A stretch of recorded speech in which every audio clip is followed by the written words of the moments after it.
welcome in. Welcome back to another episode of the Format Podcast Live, an unusual Friday night episode.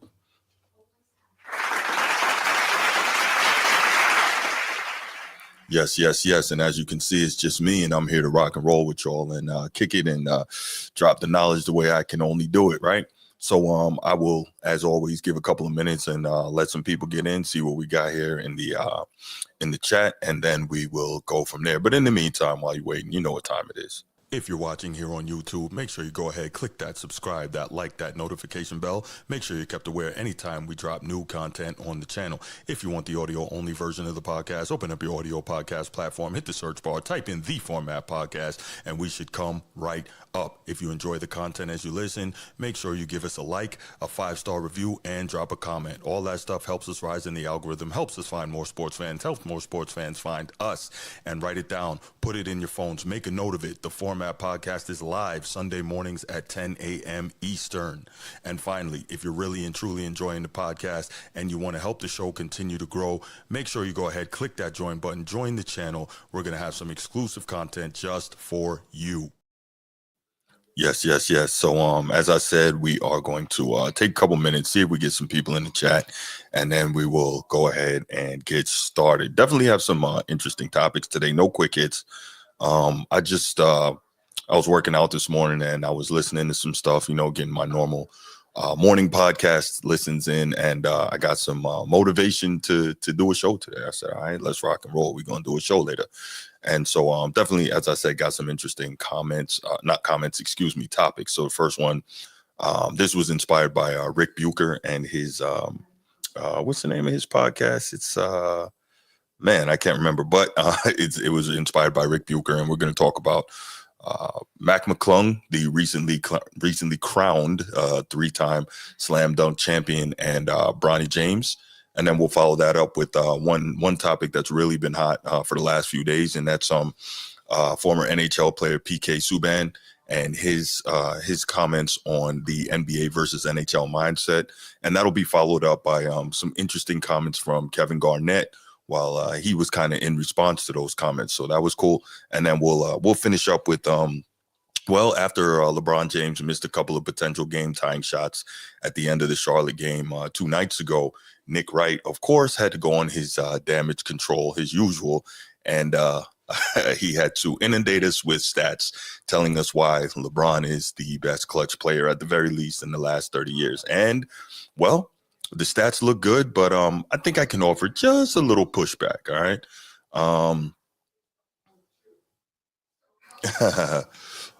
Whoa, Edward, you saying Miss Vanetta Wallace died?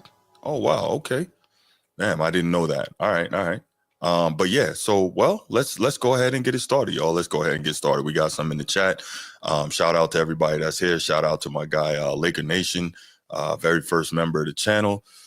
Good to see you. Appreciate you. Jet Life for 420. All right, bet. Go ahead and make sure you hit that like and subscribe if you're still here in the chat as well. All right, man, let's rock and roll, y'all. So, as I mentioned, I was listening to the, it's called On the Ball, the Rick Bucher On the Ball podcast. And for those of you who don't know who Rick Bucher is, he is a very well-respected NBA journalist. He was a beat writer for the Warriors. He's worked for ESPN. He's worked for Fox Sports 1. He's worked independently. He's written a few books and is now in the process of writing, I think, his 3rd or 4th book about basketball. And he's an NBA insider, so well-respected, got a pretty good podcast, and he gives some interesting perspective on different things. And I'm going to use some of the sound from his podcast earlier today, and we'll talk about it. Best rapper to ever live. What's up, young disciple? Man, that's a tough one. Big was fantastic. Best rapper to ever live. That's a tough one. Maybe if he had a larger body of work, maybe. But yeah, no disrespect to him. He was an all-time great. I don't know if I could definitively go as best rapper to ever live, but he was up there, though. He was up there. But yeah, definitely rest in peace, Mrs. Wallace. So anyway, let's go ahead and get to it, man. Bronny James and Mac McClung. So as I mentioned, Mac McClung is fresh off of probably the highlight of his professional basketball career, and that's winning his 3rd consecutive NBA slam dunk contest at All-Star Weekend, which is quite interesting since I guess he's barely an NBA player. I think he's played like 72 minutes or less total in his 3 years in the G League. So it's interesting. But the point is, as we've discussed ad nauseum, we know that the I don't know, Laker Nation. I don't know. We'll figure that out. Probably during the summertime when the sports topics are a lot slower. That's probably when that'll come about. But anyway, yeah, so Mac McClung has so let's go back a little bit. Mac McClung is from Virginia, and he was a high school phenom there. Obviously, he's been a dunker for a long time, but he actually broke Allen Iverson's high school basketball scoring records in Virginia. And for those of y'all who don't know about Allen Iverson, he was actually a better football player than he was basketball. And he didn't even want to play basketball at first. I think his mom forced him, but he was originally supposed to go to Notre Dame and be the quarterback there. And Randy Moss was supposed to be his wide receiver. That would have been crazy in the early 90s. But as we know, both of them got in some difficulties and so on and so forth. But yeah, so Mac McClung, he was that guy. He ends up going to Georgetown. I think he played 2 or 3 seasons there, coached by the great Patrick Ewing before he was fired from Georgetown. And then he played his final season at Texas Tech in the Big 12. And so obviously, you know, dream, like many of us, like many people, period, many basketball players, was to make the NBA. But at about 6'1", and you'll hear Rick Bucher talk about this, he's more of a scoring guard, but that's not going to make it in the NBA, right? Not at 6'1", unless, of course, you're Allen Iverson. And clearly he is not. So he's in the G League, and he's trying to get himself to a point where he can work towards being, you know, a point guard or a backup point guard in the NBA. He's having some trouble with that, but he is making his way via what? Via being a slam dunk champion and being, I think last year he was the G League MVP. So he's doing his thing, right? And then on the other side of the coin, obviously we have Bronny James, LeBron James Jr. And do we need to talk about him? We've talked about him ad nauseum, but basically quick cliff notes on it. Bronny James is the son of LeBron James, who many have as the best player of all time. Some people have as the second best, but most people have his top 5. And Bronny is basically, he's a kid who is a you know, a decent enough basketball player for a regular person, well above average for a regular person, but wasn't the best player on his high school team. Kind of had the road paved for him to get to All-America status in high school. Went to college, suffered a cardiac event, but was able to recover fully from that. God bless him for that, and God bless the James family for that. But then in his only year in college at USC, he wasn't a very productive college player. I think he averaged about a little over 5 points a game, you know, not outstanding. So far from the best player on his team, but we know his dad, LeBron James Sr., who wields a lot of power and has wielded a lot of power for a long time in the NBA, basically greased the skids and got him drafted to the Lakers so that they could play on the same team. Then you see all the up and down, right? So originally, Bronny wasn't supposed to go to the G League. Then they decided he was going to the G League, and he's up and down from the G League. He goes down to the G League. He started off slow. He started playing better, and so on and so forth. Comes up to the NBA, gets some minutes here, gets some minutes there, but it's a real back and forth thing. And realistically, everybody knows why he's in the NBA. He's in the NBA because his father did a power play and a power flex. But that said, he's here now and he's working towards being a better player. So anyway, that I would say kind of creates the juxtaposition between Mac McClung and Bronny James, a guy who is trying to earn it all on his own, right?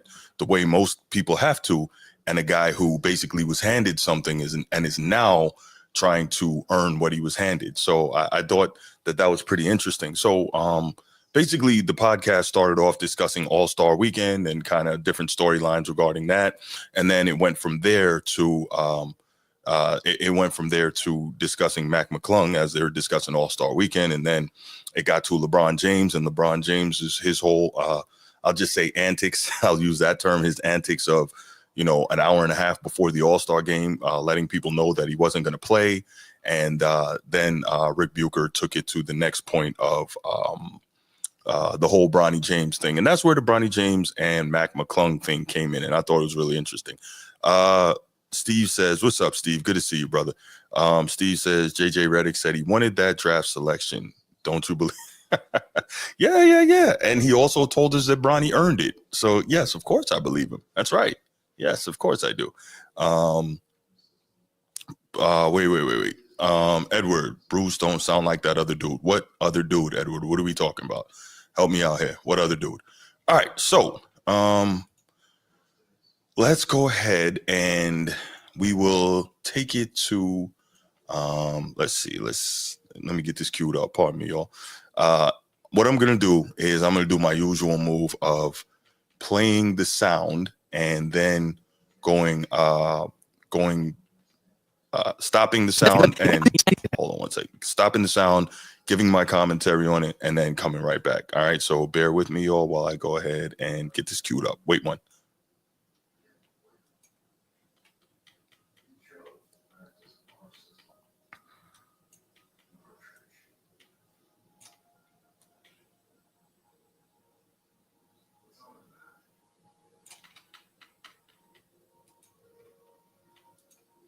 All right, guys, pardon me. All right, let's go ahead and let's hear what Rick Bucher had to say on this whole thing. And I will sporadically interject and give my thoughts on it, and then we'll come back.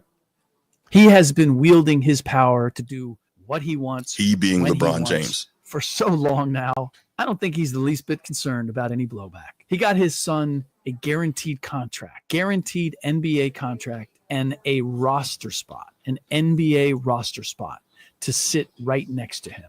A son who would not have been drafted and wouldn't be on an NBA roster right now, and certainly would not have been given a 4-year, $7.9 million deal. Now, I know some people are saying, well, how does Rick Bucher know that? Rick Bucher knows that because he's been an NBA insider for more than 20 years. Like he started out, I believe, covering the Warriors, and that was back in the Run TMC era, so early 90s. So he has been around the league and covered it intimately for a very long time, has a lot of sources, deep inside the league. So he knows what he's talking about. Mac versus Bronny 1v1 2026 All-Star game. Book it. Now, that would be interesting. That would be cool. That would be good to see. And then we see who gets banged on, right? But let's go ahead and get back to it. That would be interesting. What's up, your favorite hater? How you doing, man?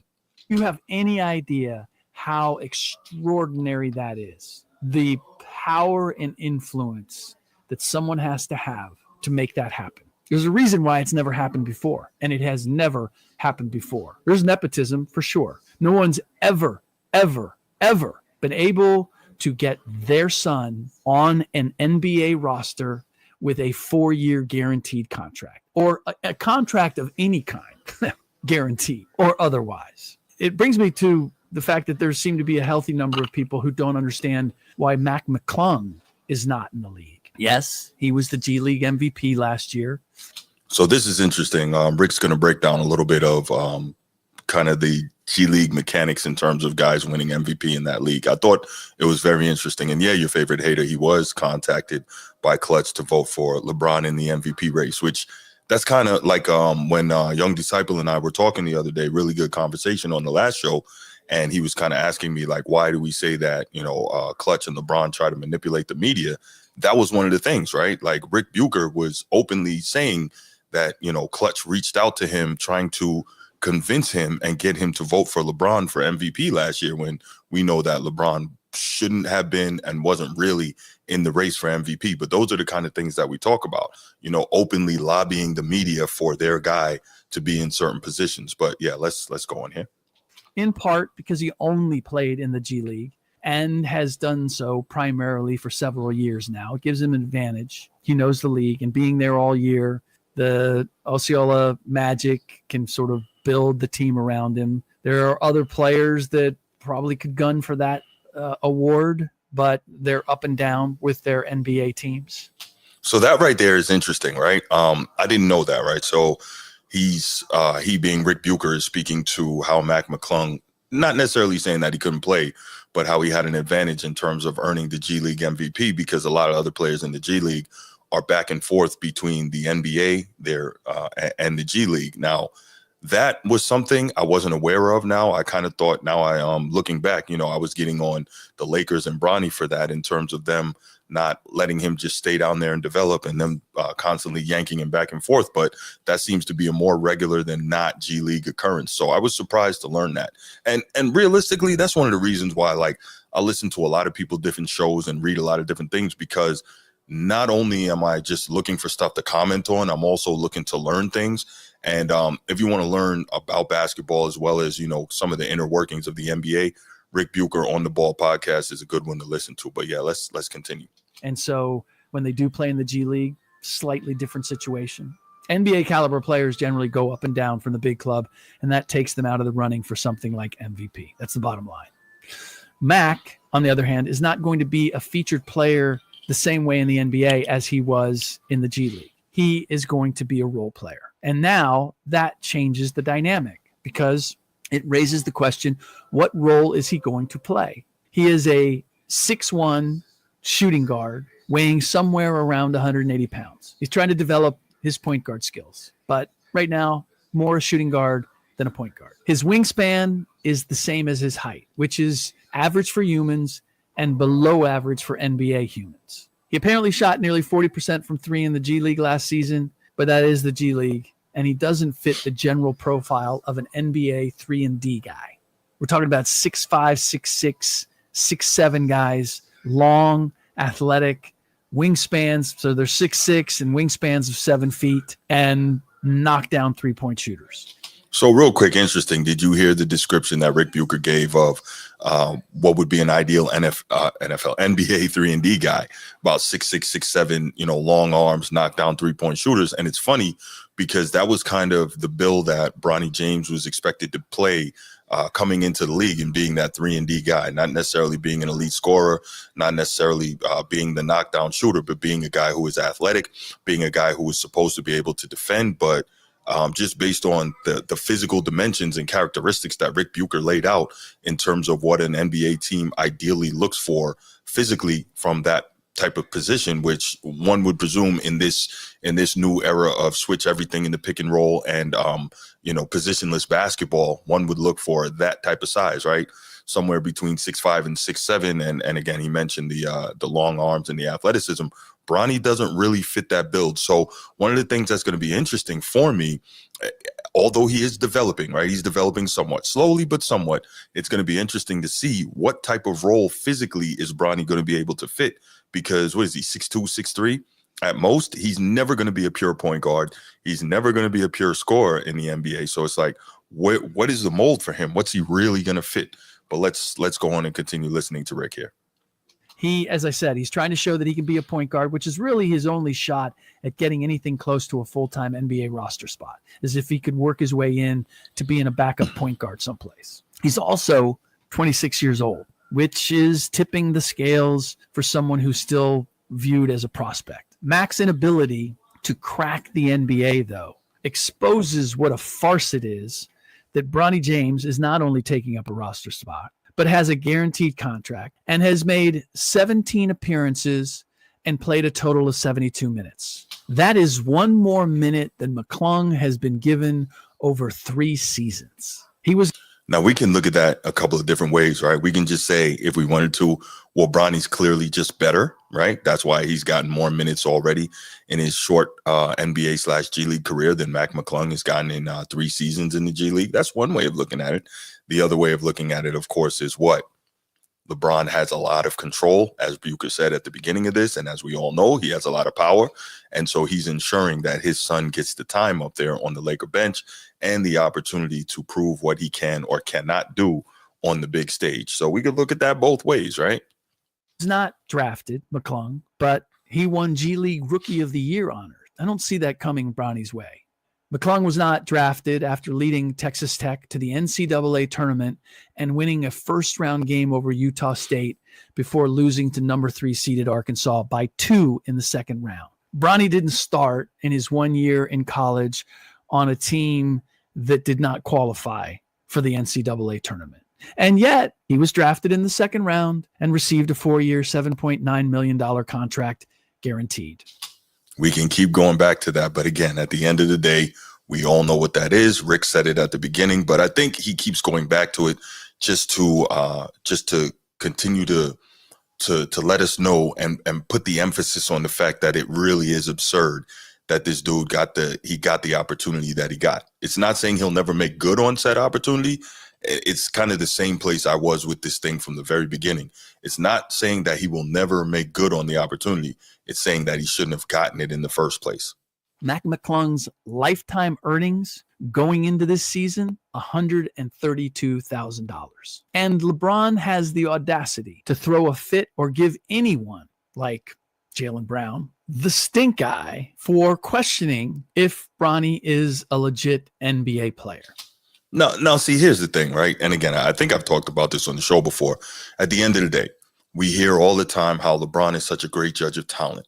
LeBron is so cerebral. LeBron knows the game inside out. I've had people tell me LeBron is a better general manager than most of the general managers in the league because he puts together teams that have won championships, right? It hasn't been denied that LeBron is the one who's pulling the puppet strings most of the time, but he's been able to put together championship level teams. So if all that is the case, why can he not see, if he knows what's good and what's not, why can he not see that his son isn't good enough and that he's not ready? Like, I think we probably have some blindness when it comes to our own. I would hope that I don't, but I think maybe it's human nature that we have some blindness when it comes to our own. Save me well, he's just being a dad, defending his son. The only reason he has to defend his son is that he handed him something the entire world can see he did not earn on his own merits. Sound familiar, anybody? The entire world can see that he was handed something he didn't earn on his own merits. I'll leave it there. Stand on that. If LeBron's going to stand on something, stand on that. Stand on, I am so powerful, I can get my son into the NBA just because I want him to be my teammate before I retire. As I said, it's an impressive display of power and influence, no question. But don't act as if it's somehow an insult to point out Bronny wouldn't be in the NBA right now if his dad hadn't coerced the Lakers into making it happen.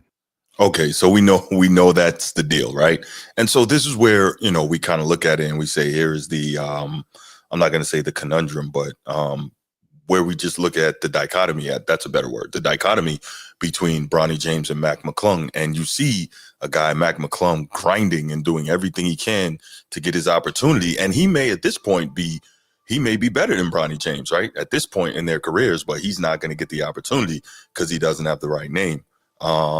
Let's see. Young Disciple says, y'all take information, add to it. He didn't send Bucher anything lobbying for MVP. Why are we still talking about? No.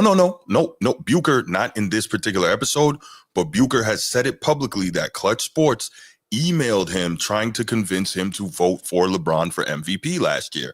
This is not something that we are adding to or making up. Nah, Bucher has said that publicly.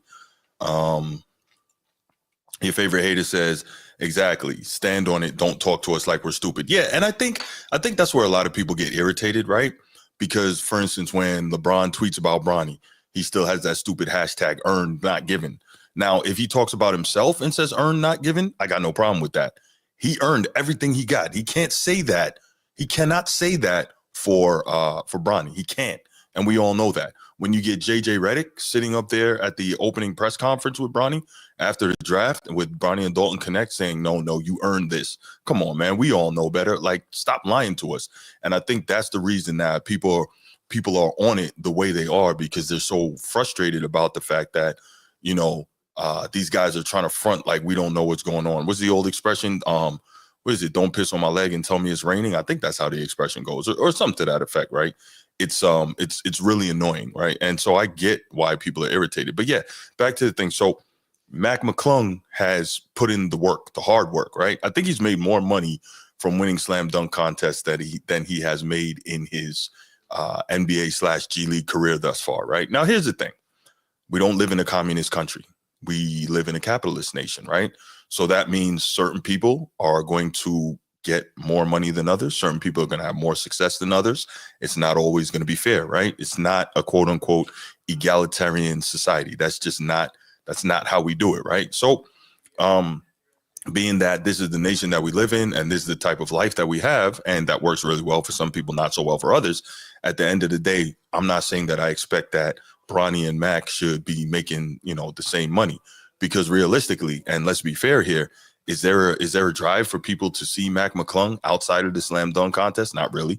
If you put Mac McClung's jersey up, is that selling out in a matter of hours? Nope, not really. That's not making the Orlando Magic a whole ton of money, right? Not like Bronny. Bronny's a commodity. So we have to keep that in mind. So maybe, just maybe, here's the other side of it, right? And this might sound surprising coming from me, but maybe the Lakers looked at this as not just giving LeBron what he wants, but an investment, right? An investment, because to the point, I don't know if it was Young Disciple or someone else made this when I first started talking about this topic, the Lakers have already made a ton of money off of Bronny in terms of ticket sales, in terms of jersey sales. They've made a lot of money off him already. So it's not that serious. What's good? Good to see you. Good to see you. Appreciate you. But yeah, when it comes to Bronny, maybe the Lakers looked at it like this is an investment, right? And so can I be mad at that? No, I can't. And again, I don't expect that Mac McClung, a guy who has no name and no, I'm not going to say no cachet, but no name and no real marketability. Like when he came into the league, I can't expect that he would be able to be in the same position that Bronny James was in, right? And so that's part of the reason. If we're going to be real here, we got to be objective, right? I pride myself on being objective, so I have to do. And as I'm also saying being objective, I can also say that we are seeing Bronny James improving over time in his game and in his G League production. So I got to make sure I mention that. But at the end of the day, Bucher is right. We know why he's in the league. We know how he got into the league.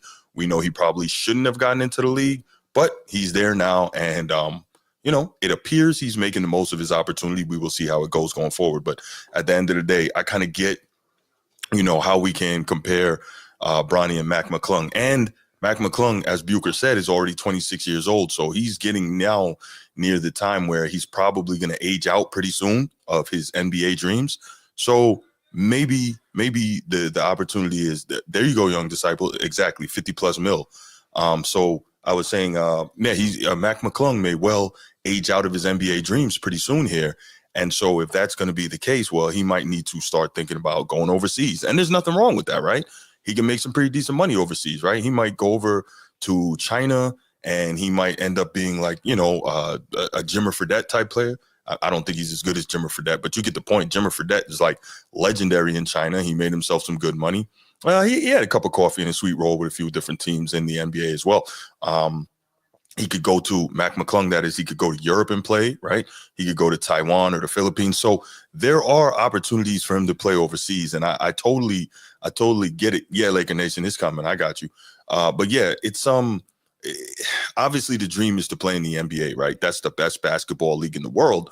But if you can't get it done there, but you're good enough to be a professional, you might want to think about going overseas. Like, I think that's just smart. You can still make good money. You're still a gifted player. And if the NBA dream is not working for you, take the detour. So, that's kind of where I am on that. All right. So that's the Mac McClung and Bronny James topic here. So you know what time it is. I'm going to open up these phone lines. So let's go ahead and get it. I will take a couple calls. Let's try to keep them relatively brief. But yeah, let's go ahead. And if anybody has any commentary on Mac McClung, Bronny James, kind of what you think about that.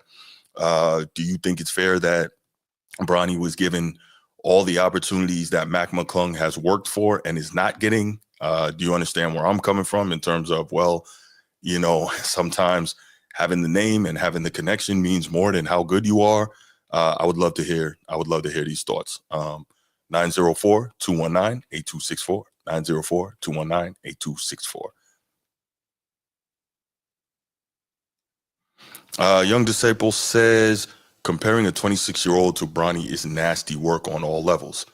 Well, why is it though? Why is it nasty work on all levels? I mean, he did his work in college. Realistically, if we're fair, Bronny should still be in college. Like, he's not good enough to be where he is.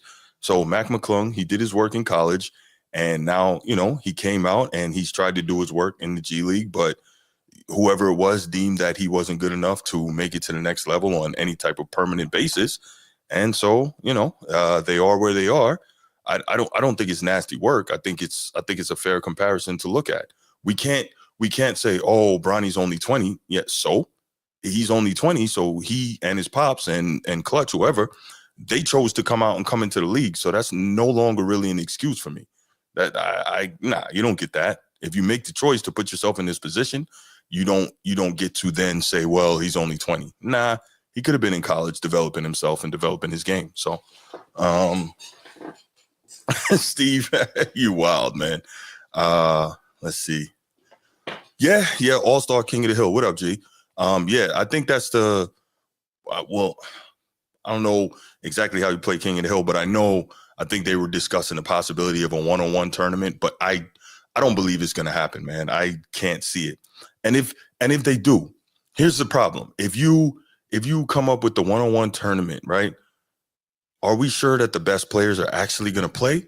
Or are we going to have some, role player type guys trying to make a name doing it, just like they're doing the slam dunk contest? That's not what we want to see. We want to see, let's see, what's an example? I want to see Devin Booker versus Anthony Edwards. You know what I'm saying? That's the type of matchup I want to see. Obviously, LeBron's not doing it. He's too old and he doesn't do all-star events anyway. So that's fine. I want to see, what's another? Kevin Durant versus, I'm picking a name for a similar size, Kevin Durant versus Brandon Ingram, right? I want to see that. I want to see, that those type of matchups. I don't want to see role player guys off the bench, right? So that's I want to see Kyrie Irving versus John Morant, right? I want to see something like that. Exactly. Showcase that bag. You're right, G. Yeah, show the skills, right? Oh, we keep hearing this is the most skilled era of all time, right?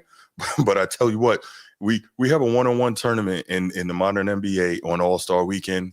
Man, we will see so many carries, it'll be ridiculous. But anyway, so many carries, so many travels, but it is what it is. So all right, looks like I'm not going to get any calls on the Bronny and Mac McClung topic, so we will move right along. We're keeping good time here. Appreciate that. So, all right, let's go to here's the next one, right? This one, I thought, yeah, Kyrie versus Spider. That would be real good. Yeah, that's a good one, G. Absolutely. Spider Michelin versus Kyrie Irving. That'd be official. All right, here's one that I really wanted to discuss, right? This is, as you can see by the thumbnail, NBA versus NHL mindset. And I thought this was really interesting. And I got a lot of sound on this, right? So basically, kind of what happens is I didn't even realize until after the weekend was over that the NHL, the National Hockey League, had their All-Star weekend the same time as the NBA did. And the NBA was having issues with the NBA, as we know, has been having issues with All-Star viewership. I think this past one was the second lowest viewership ever. Second lowest, and the NHL was having issues with theirs as well. Now, I'm not a hockey aficionado. I don't really watch hockey like that. I will watch it from time to time, but again, I'm not an aficionado. I know that this kid, Connor McDavid from Edmonton, he is a damn beast, and they're saying like he could be that next guy, right? So anyway, what the NHL did, and I'm wondering who came up with it first. So they had like a 14 tournament as well, but I think they call it like it's like a tournament of nations, right? So a kind of international tournament. And what ended up happening is United States and Canada played either on Saturday or Sunday, and the Canadians were booing during the American national anthem. So immediately, as soon as the game started, fights broke out. And we know in hockey, guys are actually allowed to fight. They go to the penalty box, take their 5-minute penalty or whatever it is. Then they come back and play again, which I think is pretty freaking cool, right? I think that's good. But I mean, obviously, you can't really allow that like that in basketball because hockey is a game that's so much more built on physicality. But it allows men to be men. It allows testosterone to flow. And it is a game that's just, ingrained in the culture of hockey. Hockey is a game where toughness abounds. It's a game where you have to have that, right? Even more so now than American football, right?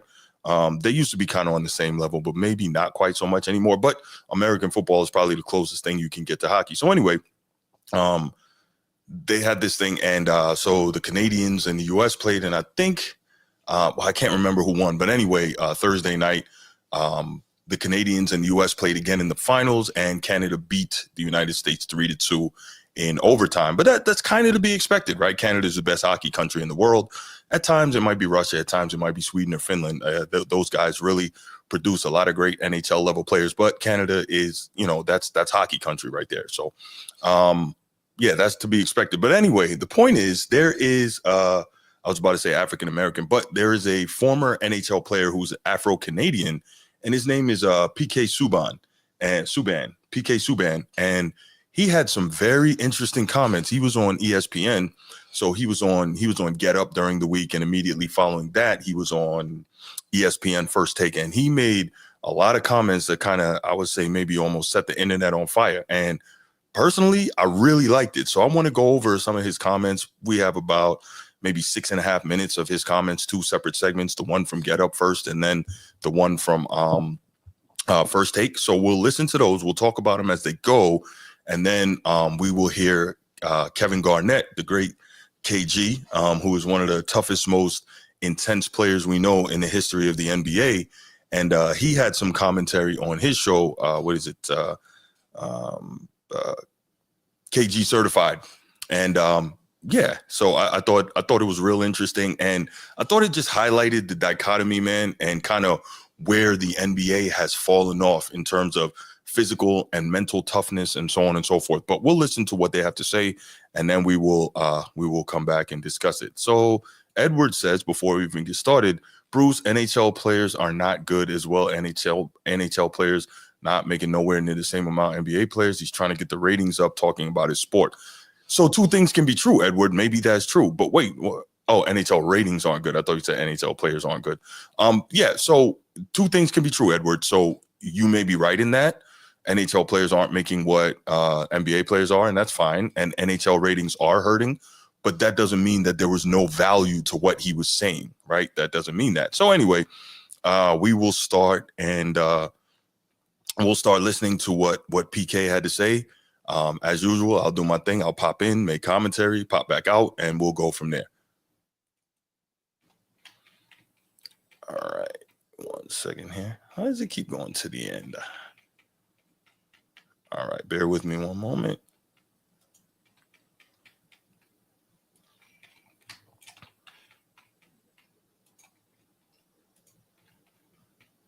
All right. Here we go, guys. Well, listen, hockey's a different sport from the NBA. You can't compare the cultures because of the way the game is played. You can step on an NBA floor and go through the emotions. You can't do that in hockey. You can't. Like the culture of our sport, you have to play it with passion. You have to be willing to fight. You have to be willing to leave it on the ice. That's what fans are investing in. So for us, when we charge $1,500 for a ticket to come to Fortnite, fans know what they're getting. Cale Makar, the best defenseman in the world, wasn't in the lineup for this game. This was the most viewed game that we've had in years. And you see it, it's because it's not just based on the skill and talent. It's based on the pride, honor, playing for the guy next to you. I got a question for the NBA players. What the hell are you playing for? I like that. What are you playing for? And I think that's a great question in terms of what he asked the NBA players. So I guess it's money, right? Because we heard, I think it was after last All-Star game, either before or last, they asked, I don't know if it was Shai Gilgeous-Alexander, and they asked, what can be done to make guys play harder and make the game better. And I think he said, bigger bonuses or something to that effect. And I'm like, really? He's saying this as he's wearing some like gigantic fur coat or whatever? Like, these dudes are already getting I'm not trying to put a cap on their better pocket watch, but I say it to say that, as we know, athletic earnings are public knowledge, right? They're out there. These guys are getting hundreds of millions of dollars on the high end, but they're still talking about we need more money to play hard. Like, seriously, you got to be incentivized to compete? Like, that's crazy. If you're an elite player, like, you should want to compete. You should live to compete. You should live to destroy the other dude and show that you're the best. But no, this modern generation of NBA, it's not built like that. But let's continue to listen. What are you playing for? It's not about the money. You make all the money. What, you're injured? Well, there's a difference between being hurt and injured. Are you hurt or are you injured? There's a difference. In hockey, we play hurt. We play injured. That is the culture of the sport. So let me respond to that, right? Here's kind of the thing. And this is problematic for me, right? Because a lot of us, we like to get on the NBA players in terms of load management and not wanting to play and so on and so forth. But this is something I found out in talking to somebody that I know that's very familiar with going-ons inside the NBA.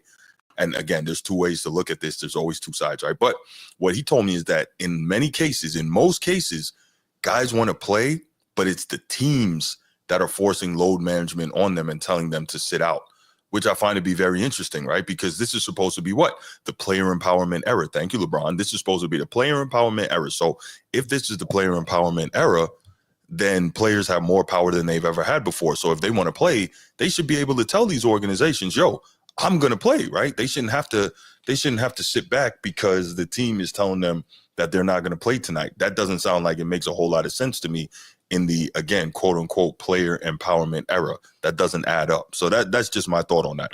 Real quick interlude. Make sure if you're here in the chat and you haven't already, please hit that like and subscribe button and hit the share button. Let's try to get some more people in here. This is definitely, that'll definitely help the show grow. But yes, back to the topic. It's always been that way. So you want to talk about the business, the CBA, fans get all of that. But what do fans resonate with? They resonate with what's real. You got to fight sometimes for your country. You got to compete. You got to go out there and leave it on the ice because those people are paying the price of admission. So fans know whether our stars are on the ice or not, they're getting their money's worth. So the problem, I think, with the NBA, if you want to call it a problem, is it's almost like if you have let's say a bad kid or a bad pet, right? A dog, like, I'm trying to train my puppy right now and he does the wrong thing, but I don't reprimand him and I give him a treat. I reward him, right? He's going to do it and think that that's okay. He's going to continue doing the bad thing. And this is what I say, like the NBA, the ratings have been down. The viewership has been down. The fans have been complaining. The athletes of the past generations have been complaining for years now. But guess what? The NBA just got rewarded with a giant record $77 billion 11-year new TV deal. And what does that do? That makes the salary caps increase, right? That makes the player salaries increase. That makes the owners make more money. So why should any of the above be concerned with going all out and going hard and competing on that level that will take us back to when the NBA was at its best? They're not, because why? They've been rewarded for the subpar, lackluster behavior. So, it doesn't make any sense. But let's go ahead here. The NBA has that issue that they got to work on. You got to create a better culture for your players. It starts with the leaders. This issue, there was no issue when Jordan was around. There was no issue when Kobe was around. There's no issue when Sidney Crosby's around. There's no issue when Wayne Gretzky was around, because those are true leaders. They lead by example. Sidney Crosby, Hockey Canada, those players, both Canada and U.S., it was the players that did that for the four nations. It's not the league. The league set it up, but the players went out there and decided and said, you know what, boys? We're all in. When is the NBA going to do that? Because, I haven't sat down and watched the NBA consistently since Kobe. Since Kobe has died, I have not sat down and watched the NBA consistently.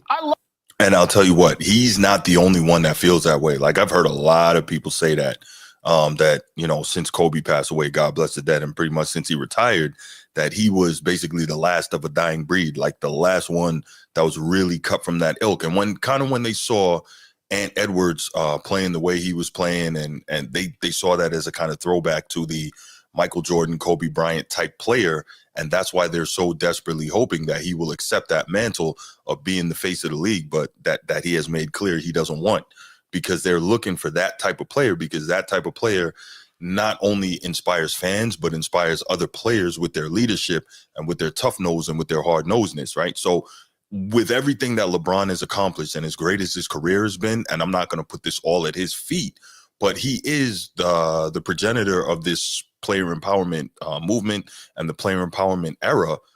He does bear some blame in this. It's not all on him, but he does bear some blame. And so that's what PK Subban is saying. Now, don't get me wrong. PK Subban also doesn't seem to understand that the hockey culture and the basketball culture are two totally different things, worlds apart. So kind of like apples to oranges, you can't compare them directly, but I get what he's trying to say and what he's so passionate about as a former professional athlete, because at the end of the day, and I've talked about this as well, it's about competition. It's about competition. And so what happens is you need to you got to freaking compete, man. And that's all there is to it. Oh, my main man, G. Wow. Appreciate you, brother. Appreciate that. Thank you so much, man. That's love. That's love. Appreciate that. Appreciate that. G with the monster super sticker, $49.99. Appreciate that. That's big. That's big. That's big moves, man. Thank you, brother. But yeah, so when you look at it, you see, yeah, they should have let you pick for real. You'd have lined them up. But yeah, that's the thing. So I get what PK Subban is saying, coming from not just somebody who is like me, a talking head sitting behind a microphone, or, just some random person, but a person who actually was a professional athlete and played the game, at the highest level. Obviously not a Hall of Fame level or whatever, but when I say the highest level, I mean the professional level, because less than 1%, I'm using the NBA and the NFL model, less than 1% of all players will eventually make it to the pros, right? So when we say the highest level, we mean playing as a professional. And so, when you look at that, we get it. We get why he's so passionate about it, because he literally gave the blood, sweat, and tears to get to that level. And then he gave the blood, sweat, and tears to stay at that level for however long he was there. And so he can't understand for the life of him why, the NBA players aren't built like that. But again, you've rewarded a bad child for misbehaving. And so what do you expect? And also, again, being fair, they're two totally different cultures. Let's see. Your favorite hater says, problem is players don't have the fire to improve. You think LeBron is working on beating Jokic? So here's the deal. I'm not the biggest LeBron fan. However, as his athleticism has to some extent waned, right? Now, he'll never be a normal athlete. He'll always be an elite athlete. But as it has waned, I got to be fair here that LeBron, you see his mid-range jumper has improved. I still wouldn't call it reliable, but it has improved, as well as his three ball has improved a great deal over the last couple of years. So I gotta admit that. All right. Where were we? Let's go back to PK's commentary. Love basketball. Love the players. I think LeBron's great. I think KD's great. Steph Curry, love watching them. But you got to be on the court. You got to be there. And when you're there, you got to go all in. The fans got to feel that they're getting their money's worth. And right now, there's a big difference between what the NHL's doing with those events and what the NBA's doing. Four Nations works because the players are all in. Mm-hmm. They're all in. All right. So here's the deal. He keeps comparing it. I guess he's comparing like the NBA All-Star game or the NBA general mentality to the NHL and that Four Nations thing they put together, right? But here's the deal. When you talk about Four Nations, again, I want to be fair here. That's a bit disingenuous because now you're involving patriotism in this thing, right? And obviously, we know that the United States and Canada have a big hockey rivalry. Canada knowing that it's their game, United States trying to usurp them and take over that game, right? So they have a big hockey rivalry. It helps that they're immediate neighbors. Canada's our immediate, neighbor to the north. And so you're looking at it and you're saying, well, this rivalry is there, but you're also involving patriotism. So like, that's why you're seeing a difference in the intensity level in the Four Nations tournament. Now, remember what Giannis said. Giannis has been saying for a couple of years now that he would like to see a United States versus the world, U.S. versus international game type thing. Now, I guarantee you, if they did that, we would see like super level of intensity in the All-Star game, because the U.S. is not going to want to lose, and the internationals are going to want to show. They're going to want to show the U.S. up and say, hey, we've taken over, right? Because if you look at it, like, for instance, last year, 4 out of 5 first-team All-NBA players were international players. I think Tatum was the only American. Yes, Tatum was the only American. But the point is, we've seen this over the last few years that the international players have been kind of at the top of the MVP voting. They're winning the MVPs, and they're dominating generally in the first team All-NBA selection. So all this stuff is like real, but I guarantee you again that if they actually were to do this United States versus international, you would see an immediate, and I'm talking about immediate ramp up of the level of intensity, because the US would not want to lose. All right. So now that was PK Subban talking on ESPN Get Up. So later on that morning, he was on First Take, and I think he was even more passionate. So let's hear what he had to say there.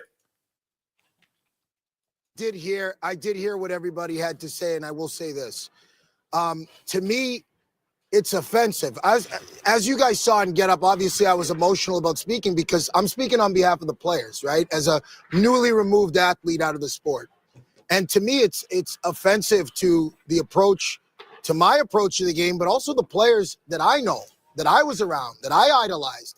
It's offensive to the way that they approached the game.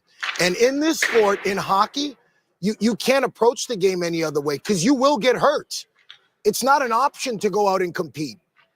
It's not an option to be willing to fight. You have to do those things in our sport, and you have to do those every night. Now, The question is, why isn't that demand on the NBA players every night? I mean, that's a question I can't ask, because here's the reality. Does it come down to rule changes and what the NBA wants to do to protect themselves? No, I don't even give them that out. I'll go back to this. You know, obviously we know about Wilt Chamberlain and some of the guys that started earlier on before my time. But to me, the NBA took off with Larry Bird and Magic Johnson. They set the tone for Michael Jordan, then ultimately Kobe Bryant, then LeBron, Steph, KD, and all those guys now. All right, so I like a lot of what PK is saying here, but I think now he's starting to mix two different things, right? I already told you, man, Tatum will never be the face of the league because he has no personality. Listen, I think he's a very good player. I think he's an excellent player. I think he's a great player, but he'll never be the face of the league. So you got nothing to worry about there. And man, your Tatum thing is crazy. But anyway, I like what PK Subban has to say here. But I think what he's doing is conflating two different things. Like, one is the mentality that is necessary in the NBA, but then he's conflating that with the way he wants him to play, which, again, I don't know if I'm sure Stephen A addressed this. I didn't listen to the whole thing. I just got Subban's comments, but you cannot attempt to play basketball like you play hockey. It's just two different games. Like, the physicality that's allowed in hockey and the way that game is played, which creates a vehicle for said physicality, it's just not available in basketball. You can't. Even when basketball was at its most physical, and realistically, most basketball fans don't want to see it going back to that, right? Now, would I be cool with it going back to the 90s? Yes. Not the 80s, taking guys out the air, clotheslining people and all that, but the 90s, good physical elite defense. But guess what? I've said this time and time again, Adam Silver, the owners, they all know that these players today would be exposed if they got subjected to 90s defense. We all know that. So that's never going to happen, right? That's never going to happen. These players, they're not built for that. They're not created for that. They're not coached for that from the lowest levels. They can't deal with it. But it's two different things. So I totally get where PK is going with this, but he's just a little off in his assessment. Let's continue. But Larry Bird and Magic Johnson carved the path for Kobe, for Jordan, for LeBron. So for this generation now, my question is, are you carving a better path? Are you leaving a better league for the future of the NBA, or are you not? And that's why I'm all in on hockey, because these guys, year after year, decade after decade, it's been a slow process in growing the game. Yes, it's not growing. It didn't grow as fast as we wanted to get to this point. But why is that? Because the team aspect. No one's bigger than the game. All right, a couple things here. So first, Edward, I did not say that was defense. Don't misquote me. What I said was that was physicality. There's a difference. I didn't say that was defense. I said that was physicality. What we saw in the 90s, early 2000s to mid 2000s, that was defense. What we saw in the 90s, in the late 80s, that was a bit much what the bad boys were doing. All right, cool. So so I think that's the difference that we're talking about. Now, I do find something interesting, though. I find it interesting that PK lumps LeBron, one of the most physically gifted, one of the biggest, strongest guys in the history of the league, but mentally weakest, in with the Kobes and the Mikes and the Magics and the Larrys. I found that really weird because, as I said earlier, again, LeBron is the progenitor of this era of softness and player empowerment, etc. So I find it interesting that PK lumped him in there. But I guess even though he's really going in attack mode on the NBA, you can't go too hard, because if you attack LeBron directly, it's not going to last very long. ESPN will probably cut your mic or something. And I've had coming into hockey, being a guy who has personality, different interests, I was up against that. But that's a strong part of the culture we don't want to change. And we might be the strongest in all the sports with the team aspect. But now what we're seeing is it all on this platform now. So for the NBA, my question is for those players, are you leaving a better league than what you came into? Because I'll tell you something, for KD, for LeBron, Steph, all the money that they're making came on the backs of Magic Johnson, of Larry Bird, of Kobe Bryant, Michael Jordan, all these guys. So, you got to keep that in mind. So I like that he said that, right? Because that's something we've talked about here on this show, right? Oh, here we go, your favorite hater. No, that's something we've talked about on this show, is that those guys that came before are the ones who laid the path, built the foundation for these guys now to be able to make the type of money they're making. And for them to be so blatantly disrespectful is confounding to me, when those guys made it so that they could get all this bread that they're getting for doing less, right? They're literally getting paid more for doing less, and yet they're still disrespectful to those guys from the past. It is amazing. But we know why they're disrespectful to those guys from the past.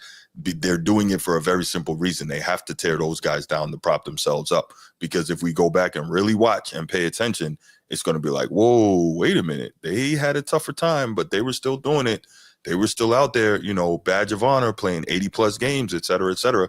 And we'll talk some more about that in terms of the badge of honor piece when Kevin Durant comes on with his, not Kevin Durant, Kevin Garnett, when we play his comments next. But yeah, this was, I like PK, I do. But you can also tell, in fairness, he has a tremendous amount of bias to his sport, which is, to be expected, right?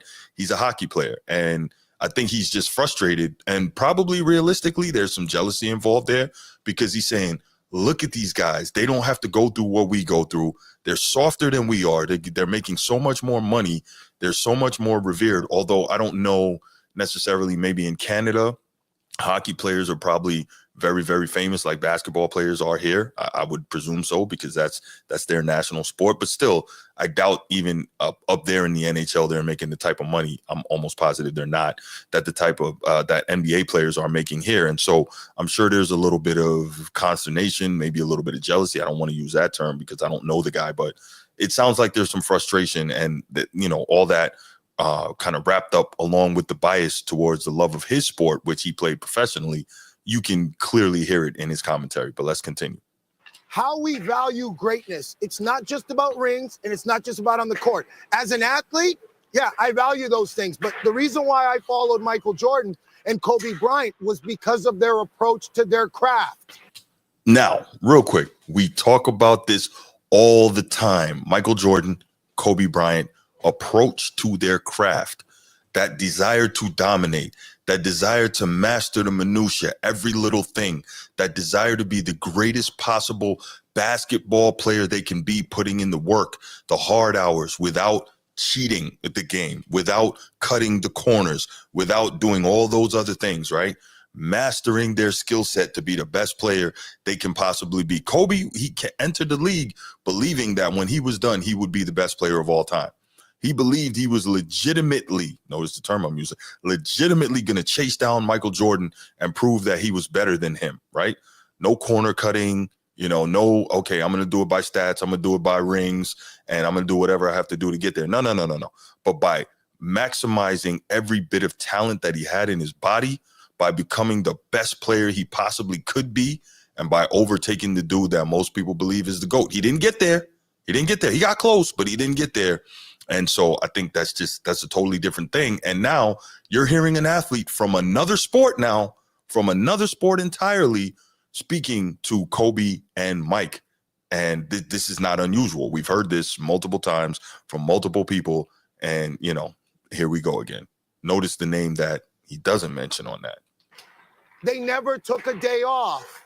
They left it all on the court. It didn't matter whether it was an exhibition game or a playoff game. I don't know. That's the standard of greatness for me in every sport. So when I see players doing it that don't have the talent, maybe aren't superstars, I'm willing to pay for that. But here's the thing about hockey. We got the stars. And guess what? They're on the ice. They're giving everything they have every night, no matter what we're doing. So that's got to be the standard for greatness across sports for me. Okay, so I loved what PK had to say there. So Michael Jordan, just to put a pin in his comments, what did he say? Michael Jordan, Kobe Bryant, the standard across sports for him. I don't think it can get any simpler than that. And if we're real, who's the All-Star trophy named after? The All-Star Game MVP trophy named after? Kobe Bryant. Who's the regular season MVP trophy named after? Michael Jordan. Reason for all that. I'm just saying. All right. At the end of the day, NBA will overcome the NHL. Edward, you're missing the point. This is not about a head-to-head face-off between the NHL and the NBA. That's not at all the point that we're talking about. We're talking about the mentalities of the athletes and of said leagues. That's what we're talking about. Don't try to move the goalpost, man. You're being disingenuous. Don't do that. All right. Let's hear what Kevin Garnett had to say in response to PK Subban. And these were some I like the way he framed this, and he actually made some solid commentary in response. Now, obviously, we know KG is going to have to protect his league as well, right? Because he's a Hall of Fame basketball player. Basketball is his love. Basketball got him out of the hood as well. Basketball provided him a tremendous amount of, lift in his quality of life, et cetera, et cetera. So he's going to defend that, and rightfully so. I would expect nothing less. But yeah, let's go ahead and hear what he had to say. Man, did y'all see the kid who was talking about the hockey shit? Did y'all see that discussion? Oh, Church was just telling me about it. Yeah, I forgot the kid's name. He does a good job with, and I don't mean to call him a kid. He's a grown man. Shout to him. But I saw what he said about, I see he was making points on the NHL and how it was growing. Shout out to the NHL and hockey. Yeah, then he was just going at the league. And, hockey's dope, man. But, yeah, when I think about connection, at least with audience, at least in America, man, you got to have somebody that, at least from our culture, or somebody from culture, bro. If you ain't got no culture in your sport, bro, it's hard to actually penetrate any kind of following that's in America, bro. You got to have something that, you know what I'm saying, that kind of reflects fan and the people that are watching, And hockey don't reflect that. Okay, so I think I'm getting to some extent understanding what he's trying to say when he says reflect the culture in America. But here's the deal. That doesn't really stand up for me, because I'm assuming the culture to which he's referring in America is the African-American culture, right? Because as we know, there's obviously a minimal African-American presence in the sport of hockey. And a lot of that is socioeconomic, right? A lot of places where Black people live, there's not a lot of ice rinks available. And, skates cost money, and all that equipment costs money, and training and traveling and all that stuff, right? When it comes to basketball, you can hoop darn near anywhere, right? And so I totally get that. So I think it's similar to the reason why you're not seeing a lot of young Black people playing baseball, right? Because those showcases and all that stuff, it's expensive. And so Black people are often priced out of certain sports, right? Whether it's swimming, right? Not a lot of public pools or swim programs in predominantly African-American areas, right? Minority areas. So swimming, fencing, and all the Olympic sports, basically. And of course, hockey, right? So you're not going to see that. So I think KG is a little off here. And also, even if, let's say that stuff was readily available in minority communities. Now, again, he's referring to this culture, and I'm assuming, I could be wrong, but I'm assuming he is referring to African Americans. African Americans are still only 12% of the 12.5% of the United States populace. So, even if it was, that's still realistically probably not enough to make the dent that you're looking for. So I'm not sure why you're bringing up this culture thing, but let's go on to what he's saying. No, young disciple, I don't think that's what he's saying. I don't think that's what he's saying at all. And also remember, the guy that was talking, PK Subban, that's a brother, right? I don't know if you heard me. That's an Afro-Canadian guy who played professional hockey. So I don't know if maybe the assumption was that was a white guy talking. No, that was a brother that plays hockey. So yeah. Papa Jones' kids are in hockey. Shout to the Jones family. But we never hear about them. You know what I'm saying? I know hockey's having this big-ass tournament going on, and it seems like fighting is the precedent, right? Yeah, it's the tournament's called Four Nations, and it's Four Nations, but yeah. I'm just saying it's being ran by these guys. Like U.S. and Canada ain't fought. I think the most they fought was like 4 times in the last some years, and then all of a sudden there was like 10 fights that broke out. So remember what I said earlier, the reason that we had the fights in the first game between U.S. and Canada is because I guess the Canadian hockey fans at that game, they were booing when the United States anthem was played. And, most countries are extremely patriotic. We know America is extremely patriotic, as it should be, right? Every country, you should be patriotic, rooting for your own. So when you have two things, right? You have a perceived disrespect to your nation and your national anthem, And then you combine that with a situation where fighting is basically legal and, not frowned upon. Well, you're going to have a situation where fights are going to break out. So I don't know if he knows kind of the background behind that or if he just knows that there was fighting. Yeah, I'm dead serious. Yeah, young disciple. Absolutely. PK Subban, look him up. He's a brother. Matter of fact, after we get done here, just hit YouTube and look up PK Subban, ESPN. You'll see. Yeah, he's a brother. Darker than me, matter of fact. Where the guys text each other. Well, let me say this, bro. Apples, oranges, pears, grapes, I like them all. They all got seeds. They all are under fruit. This thing of professional sports, man, it's all about what you like, but I just hate when I didn't like how he was trying to bash the league. First off, man, we play for pride, play for legacy, we play for namesake, always, like any other athlete in any sport, right? There, man, I get it, man, when players don't, not necessarily don't play, but when they have injuries and they sit out, I don't think people understand the goal here. The goal with the league is the longevity. All right, couple things here. So first, I don't think PK was trying to bash the NBA. I don't think that. I think what he was doing was, again, speaking from the vantage point, not saying KG is not. Of course, KG is an all-time great in his sport. PK is not an all-time great in his sport. But PK was speaking from the vantage point of a guy who made it to the professional level, grinded, worked extremely hard, and sees guys that he sees. I'm going to attempt to speak for him here, although I shouldn't. But based on what I heard from his commentary, I think he's speaking on guys in the NBA that he sees as entitled and not living up to and playing up to the level that their contracts should demand and that their fans should demand. I think that's the thing. Now, longevity. So this is interesting, right? This is very interesting. There you go, your favorite hater. You hear KG talking about the longevity piece, right? In trying to defend the fact that a lot of times NBA players sit out, don't play, injured, so on and so forth. This is where I get frustrated. Now, I'm not saying guys don't have a right to change their mind over time when information is presented. I'm not saying that. However, if we remember just last summer, after Anthony Edwards' incendiary comments talking about how back in the day, Michael Jordan was the only player with skill. Remember, Paul Pierce was on the show, KG, Ticket and the Truth, and KG completely went off talking about, these new players. And this is where I think somebody in the league office got to him, right? And the reason I say that, when you're in the NBA media, you have a responsibility to help to grow the game. And a lot of what we're hearing about is complaints that the quote unquote old head players from the past, they're doing nothing but bashing the game and hating on the game, right? And you don't hear KG talking nearly the way he used to talk, right? The way he earned the right to talk after 19 years in the league, playing at some of the highest levels we had seen, right?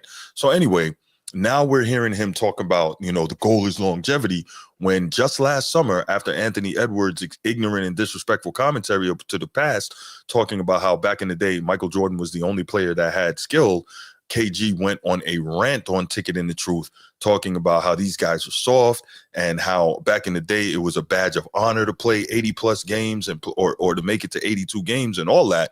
But now all of a sudden you're hearing a very different tone, and I think it's disingenuous. But he also has a job to do, and people are cutting him a check as well, so he can't destroy the league that he's supposed to be covering and supposed to be speaking to.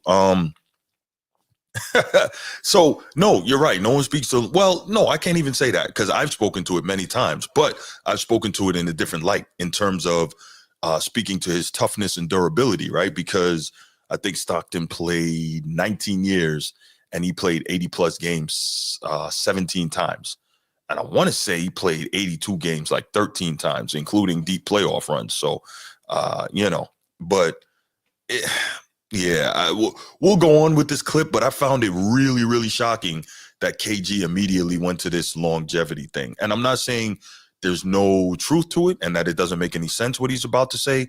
I'm saying it was shocking coming from him because this is a dude just a few months ago that was railing about how these guys are soft and how, where is the toughness and where is the badge of honor that it used to be to play all these games every season. But let's go ahead. Obviously, it always goes back to these old and new lenses that we look through. The league gave these kids a chance to be able to rest their bodies and have chances to where it was so much on the league. Nobody actually said anything. Nobody actually stood up for it. Bron, and I can say that this group of guys who have led the last 15, 20 years, they've made it a precedent about rest. I think the league does need to give the guys more rest. I think All-Star should go from actually Wednesday to Saturday. So this is insane. KG, one of the dogs of all dogs, one of the physical beasts, even though he wasn't a big guy, one of the absolute psychos on the floor who did everything he could do to be on the floor. Now he's talking about old and new lenses. See, this is what I'm talking about, where you can hear in his language, because he doesn't talk like that somebody got to him. And then also you're hearing, well, I think the league should give these guys more rest. Are we serious? Are we serious? They already took away back-to-backs. They already extended the All-Star break, right? Years ago, they already tried to take all the physicality out of the game. What are they giving more rest for? What are they giving more rest for? Like, you got the top players making hundreds of millions of dollars, right? What is I think the average NBA salary, right? So remember, average is done by including all the salary ranges, adding them up and dividing them by the number of players. The average NBA salary is now $12 million a year. $12 million freaking dollars a year.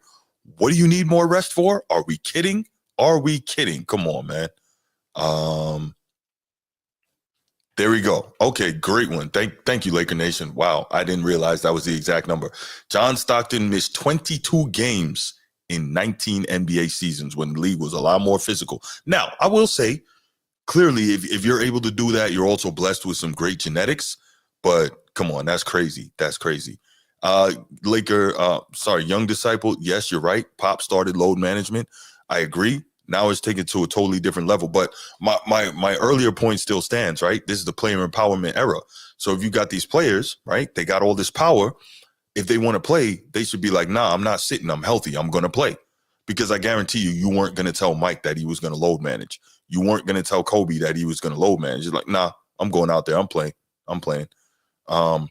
Yeah, Laker Nation, yep, injuries are up and the game is less physical. But KG is now out here lobbying for these players to get more rest. This is so disingenuous. But let's carry on, because at the end of the day, he still has to defend his league, the league that he loves, the league that he covers, the league that made him a multimillionaire, right? Able to, live beyond his wildest dreams. He has to defend that against what he feels is an attack from PK Subban. You know what I'm saying? Because the guys got to actually work Saturday, Sunday. They actually got to work Friday, Saturday, Sunday. So they don't really get a break. And then what? They get Monday, Tuesday. They got to travel for the league. I get it. I heard the debate. I heard it. But at the same time, hockey doesn't do anything for culture. Y'all don't talk about how actually black men and a group of black men that moved to Nova Scotia actually founded the game and then got ousted out of the game. You hear? That's a great point. That is a great point. And that's something, again, I don't follow the hockey media, but I don't believe that is something that is, and I knew about it, but I don't believe it's something that's highlighted enough. It may be, and maybe I just don't know because I don't follow hockey enough and follow the hockey media the way I should. But that is something that should, in my humble estimation, get more attention and get more, wide level and mainstream play. I agree there. He's right on that one. I think a lot of people don't know that. I mean, yeah, I was trying to understand. I heard both. I heard his part about hockey, but yeah, man, the league is in this new lens, and this league is not through the old lens. And this league is a marathon. It ain't necessarily what you're doing now. It's like what you're doing now, what you're doing later, and then what you're doing 5, 10 years from now. And that's how you see the longevity of LeBron. And I think that's the way that the league gonna do. But to beat up another sport to like glorify your own, I wasn't feeling that. And then two, we got different rules for reasons. We are a passionate sport. We are an emotional sport. Hockey, to me, when I watch those guys, are passionate too. But man, you gotta imagine going into a setting where, and then you talking about teaching kids, imagine going into a setting where, you want to fight. I don't know if they've been watching, bro, but ain't nobody fighting today. So this is, all right, I'm going to let him finish this, then I'm going to come back. This was interesting where he took this. These kids got switches out here, dog. Ain't nobody squaring up fighting. Then you better have some composure about yourself, bro. Man, get bowled in the face in the Western Conference game by one of your good friends, and then have some composure. Okay, so he's talking about these kids got switches. So I'm assuming I'm assuming that's his lingo. That's his vernacular for having a firearm, for having a pistol. I'm assuming that's what he's trying to say. It's so funny, man, because obviously I got an 8-year-old son. When I heard him say, these kids got Switches, first thing I thought about was a Nintendo Switch. My son's always playing his, but but yeah, so it was interesting. But it's funny that now KG is talking about, encouraging people to communicate and work things out without fighting, when he was one of the most rowdy, hot mouth type dudes when he was playing for his whole career. Always ready to fight, always saying something greasy. And I'm like, yeah, that's kind of wild. But also, we know, right? And this is also a man trait, right? Like you can be out there competing, get into a fight, and go back to competing, and when it's over, you get that person a pound and move on. I'm not saying it always goes that way, but I know, Edward. I know. I haven't heard that term before, right? I heard, the heater, the burner, the gat, whatever, but the blammer, the banger. I never heard a switch though. That's a new one. So yes, I do have to catch up. But yeah, so anyway, I thought it was so interesting just coming from Kevin Garnett, but let's continue. Because what you need to teach the kid at home is that, boy, it's a boy out here bigger than you, hit harder than you, he faster than you and all that. And that's reality. And these kids that don't want to fight pulling switches, man, he got a bigger switch and all that. So yeah, the thing is to teach being a bigger person, talking and communicating and resolving. Yeah, I saw his whole spiel. I wasn't feeling that though. You know what I'm saying? Respects to hockey and them trying to get their viewership right. But yeah, till they tap into some culture, I don't know what that's going to be. So again, okay, so they tap into some culture. So let's just say hypothetically they tap into this culture that KG is talking about. Cool. Then what? Does that make what PK Subban is saying, does that make it more viable to KG? Does that make him have more respect for that commentary? Does that make him realize like, damn, oh man, PK was right about what he was saying about we got to fix the NBA. If the NHL has more quote unquote culture, like I don't know, man. I don't think he did the best job standing up for his league and for his position. Maybe he should have thought about this, wrote it down, took some notes first, then come back and addressed it. I think he did a poor job trying to defend it. KG did some wild-ish when he played. However, it's called maturing. I'm not mad at him defending his sport. Nah, Laker Nation, I'm not mad at him defending his sports at all. And yes, over time you will mature. We all do. We all have. I just, like I said, certain things sound odd coming from him, especially, and yes, you can mature over a short period of time, but especially when he just finished like going off just last summer on Ant Edwards and these soft cats in the modern league, and how it was such a badge of honor to try and play 82 games. And now a few months later, 6 months later, he said, I believe the league should give these guys more rest. Like, what happened in that short amount of time? Did you learn something physically, anatomically? Have you, what I'm saying? Have you been studying sports medicine that you realize these players now need more time off? Like, I'm not following. You see what I'm saying? Like, that's kind of weird. Your favorite hater, you dumb, man. He about to pull out that Nintendo when McClung cooks him. Man, he about to pull out that Switch, boy. He about to pull out that Switch, Lord. But no, let's see.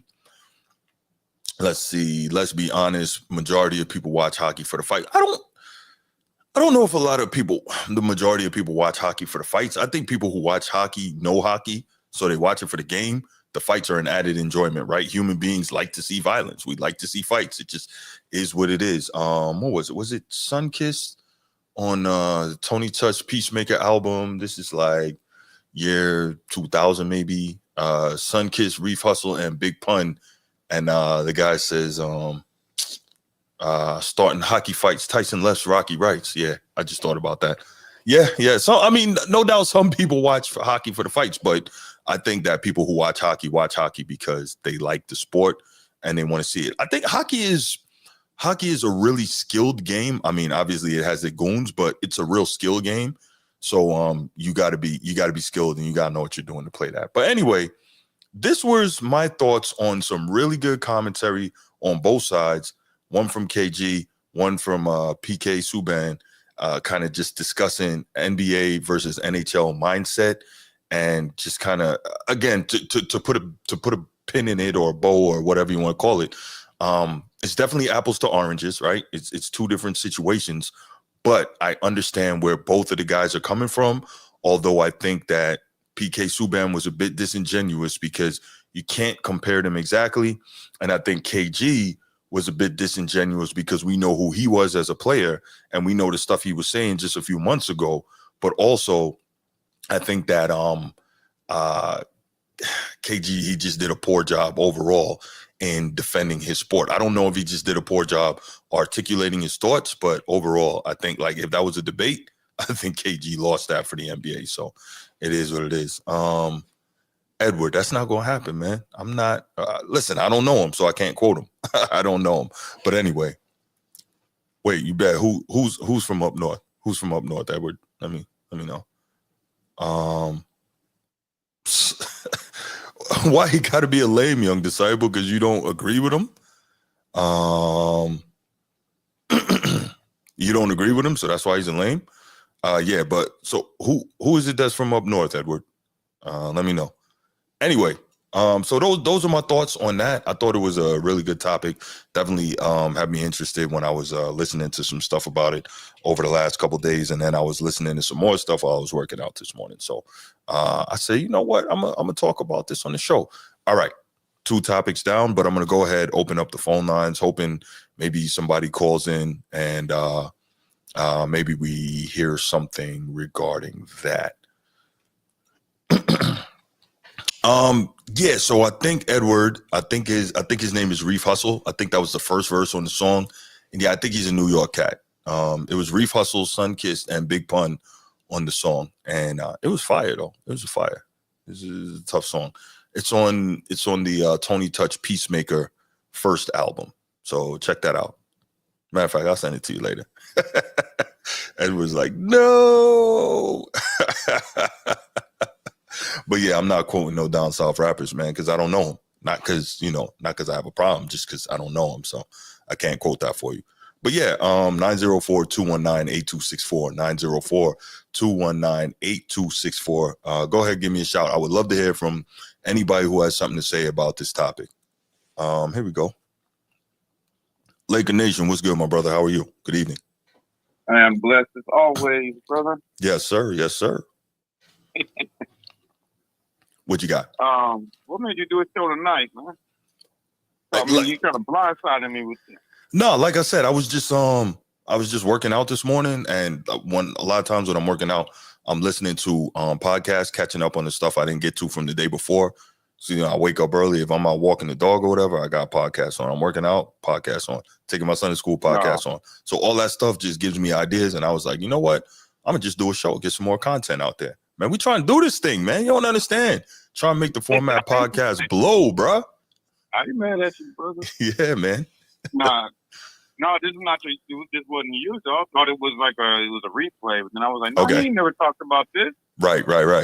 So that's the reason why I checked it out, because I was about to step out. But okay. Then, I appreciate it. Let me hear what Bruce talked about. No doubt. But yeah, it was funny because we were just discussing this earlier. Okay.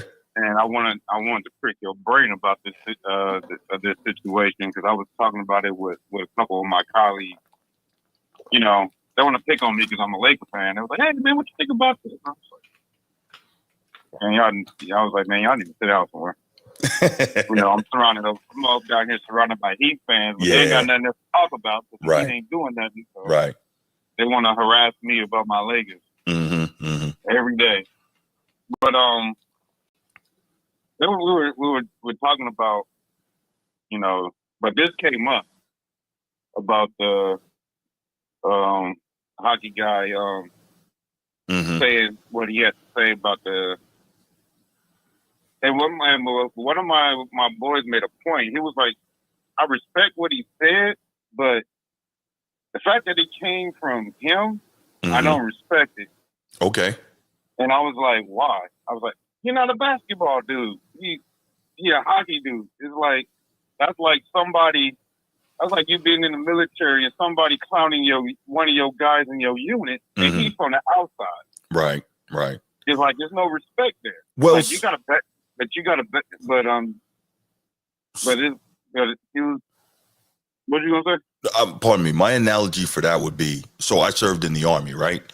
And That would I get what you're saying. What you're saying, I think the closer analogy would be like how Transformer and I go at it, right? Because he's in Navy and I'm Army, right? So we go back and forth. So while it's apples to oranges, but we're still in the same fruit basket. You know what I'm saying? We're still both. I don't want to say we're both fruits, but you get the point though, right? So Yeah, don't say that. Don't say that, man. No, I'm not saying. Like, oh, fruit. Right. But no, the general premise is that we're still kind of in the same family there, right? So yes, we are different, but we're both service people, so we can kind of talk across that bridge, and that's kind of what I think it is with the PK Subban and Kevin Garnett, right? So they're different branches, but they're both the highest that people could, well, not the highest because KG's a Hall of Famer and this guy's not, but they're both professional athletes, which is, technically the highest level, right? And so he feels he can say that. Now, again, I spoke to it. I think that, clearly you can hear the bias towards hockey and its culture, understandably, because that's his game.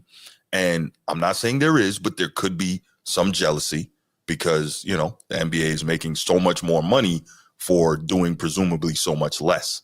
And so I see both sides of it. But go ahead.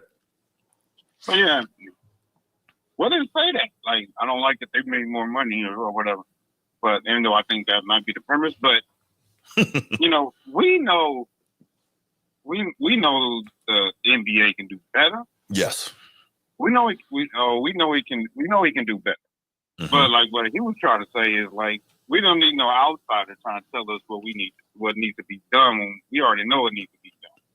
But at the same token, what my pushback to him is, well, maybe the guys that make the decision need to hear it from other athletes, right? And maybe they'll take it. Maybe they'll take it more serious, exactly, than just hearing it from ex-players and thinking they just bitter old heads hating on the game. Mm-hmm.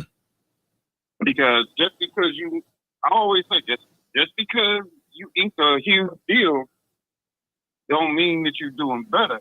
Correct. Just as you got it, it can be voided. Oh yeah, absolutely.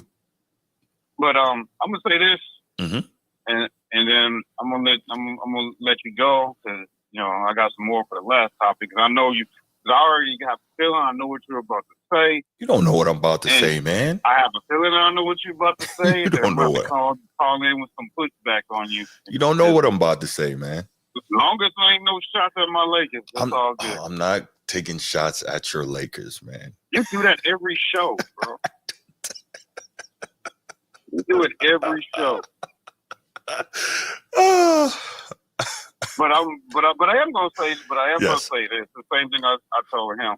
Mm-hmm. It's like if you come out and say and put yourself on in tier one, the top tier, then you have to meet all the requirements that dudes that came before you that were placed in the top tier, not put themselves there. So, and one of those requirements is being the face of the league. Yeah.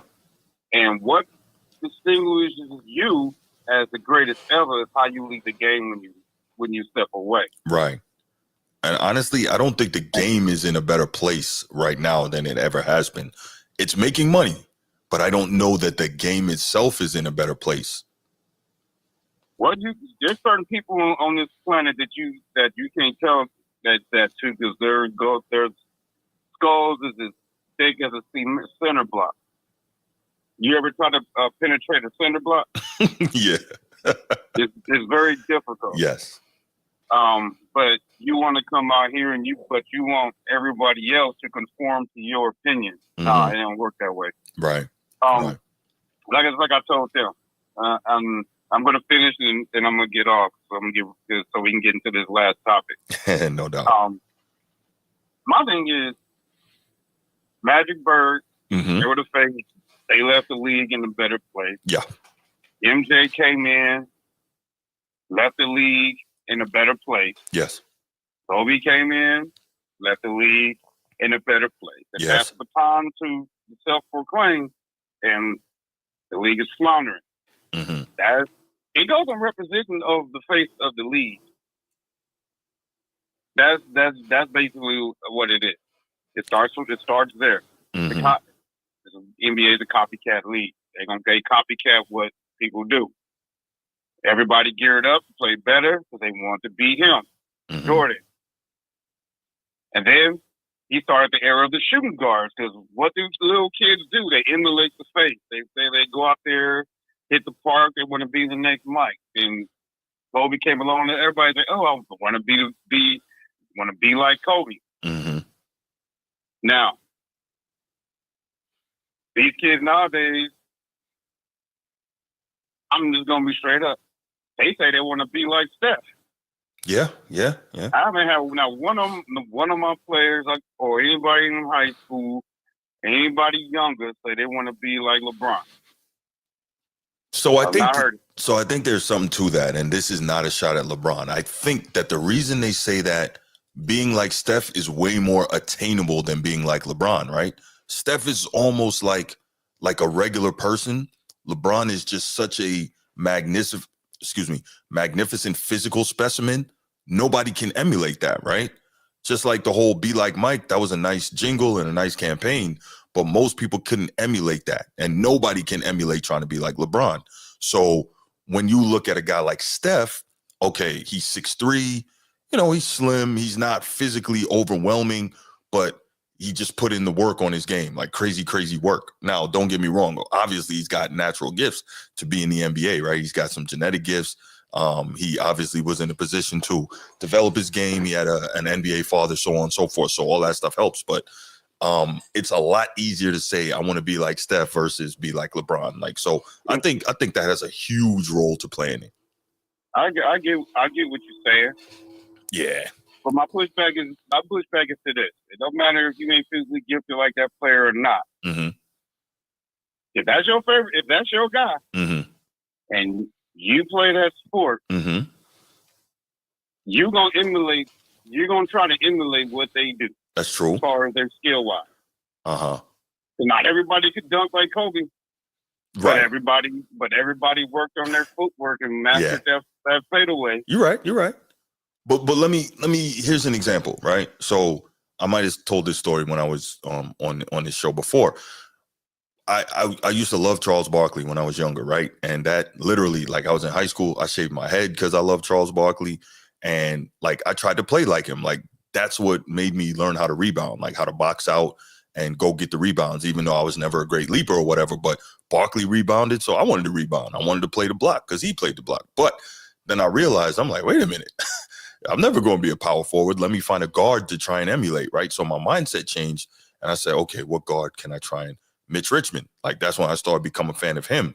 So the point I'm saying, your favorite hater, you bugging. But the point I'm trying to make is, I think that when you perceive someone to be more attainable and more realistic goals-wise, that's why you're going to choose a Steph over a LeBron. You see what I'm saying?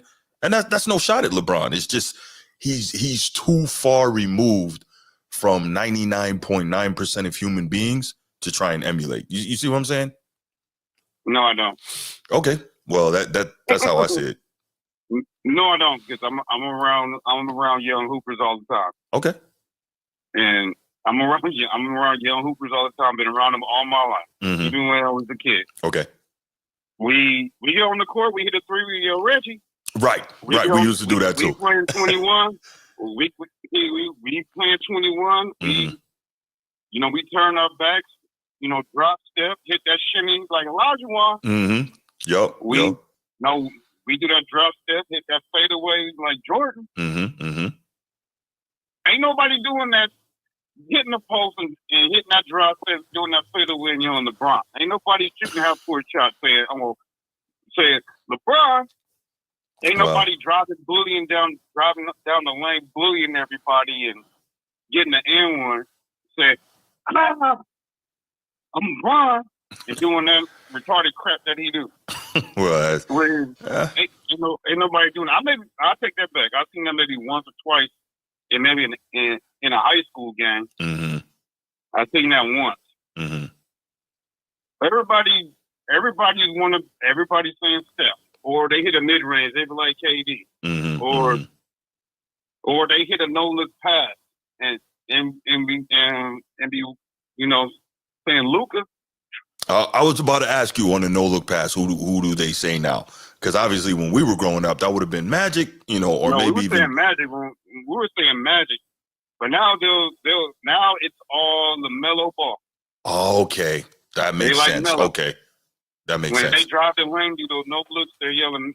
They're saying Melo. No, that makes a lot of sense. Okay. So, and I'm just saying, like, I'm just saying, Mm-hmm. it's these are all factual. Mm-hmm. Mm-hmm. These are all factual. Mm-hmm. So, I'm not diminishing anybody. I'm just saying, Right. The reason why if you're the face of the league, you're responsible for how the condition of the league is. Mm-hmm. All right. And if it's not in a better place, then that's on the league. No because doubt. you should have fixed it. You should have pivoted. You should have made somebody else the face if it's not working. Right. But well, it's because ratings are up in one game. It needs to be ratings up across the board. Mm-hmm. Because hey, when those guys played, ratings was up across the board. Even games when Orlando Magic was playing the Knicks, ratings was up because you wanted to see Penny and Shaq go up against Ewing and Allen Houston and them boys. Mm-hmm. Young Disciple, I would wager Kobe was face of the league probably from about right after Shaq left. So was that 04, 05 till about 2010? I would say that right around that time. But yeah, let's go ahead. You got anything else to add to that, Laker Nation? Yeah, I want to. I did it I remained as calm as possible. I'm gonna mention the Hornets game and the last game on the last topic. Mm-hmm. So those two games got my blood boiling. Okay. We'll see. I'm like it's this. I'll leave it for the last topic. No doubt. I'll leave it for the last topic because I'm about to go into it. And yeah, I'm anxious to hear what you have to say. Maybe I'll surprise you with the direction I go. But all right, cool. I look forward to hearing your thoughts on that. All right, brother. All right. Did anybody else want to make a call in real quick on this topic? And then after that, we'll move to the final one. Anybody else? I give another 30 seconds. Somebody call in if you want to address this topic.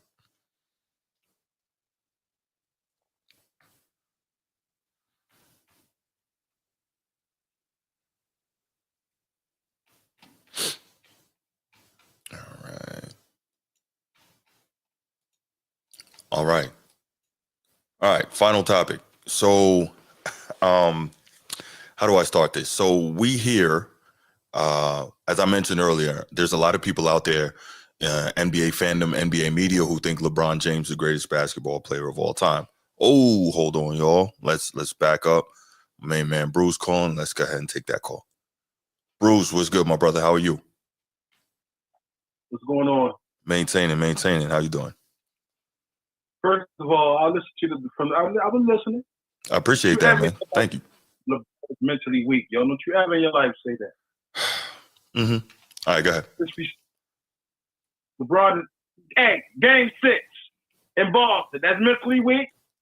No, it wasn't. But it's real funny. It's real funny that you guys can jump to like 2, maybe 3 games max out of a 22-year career.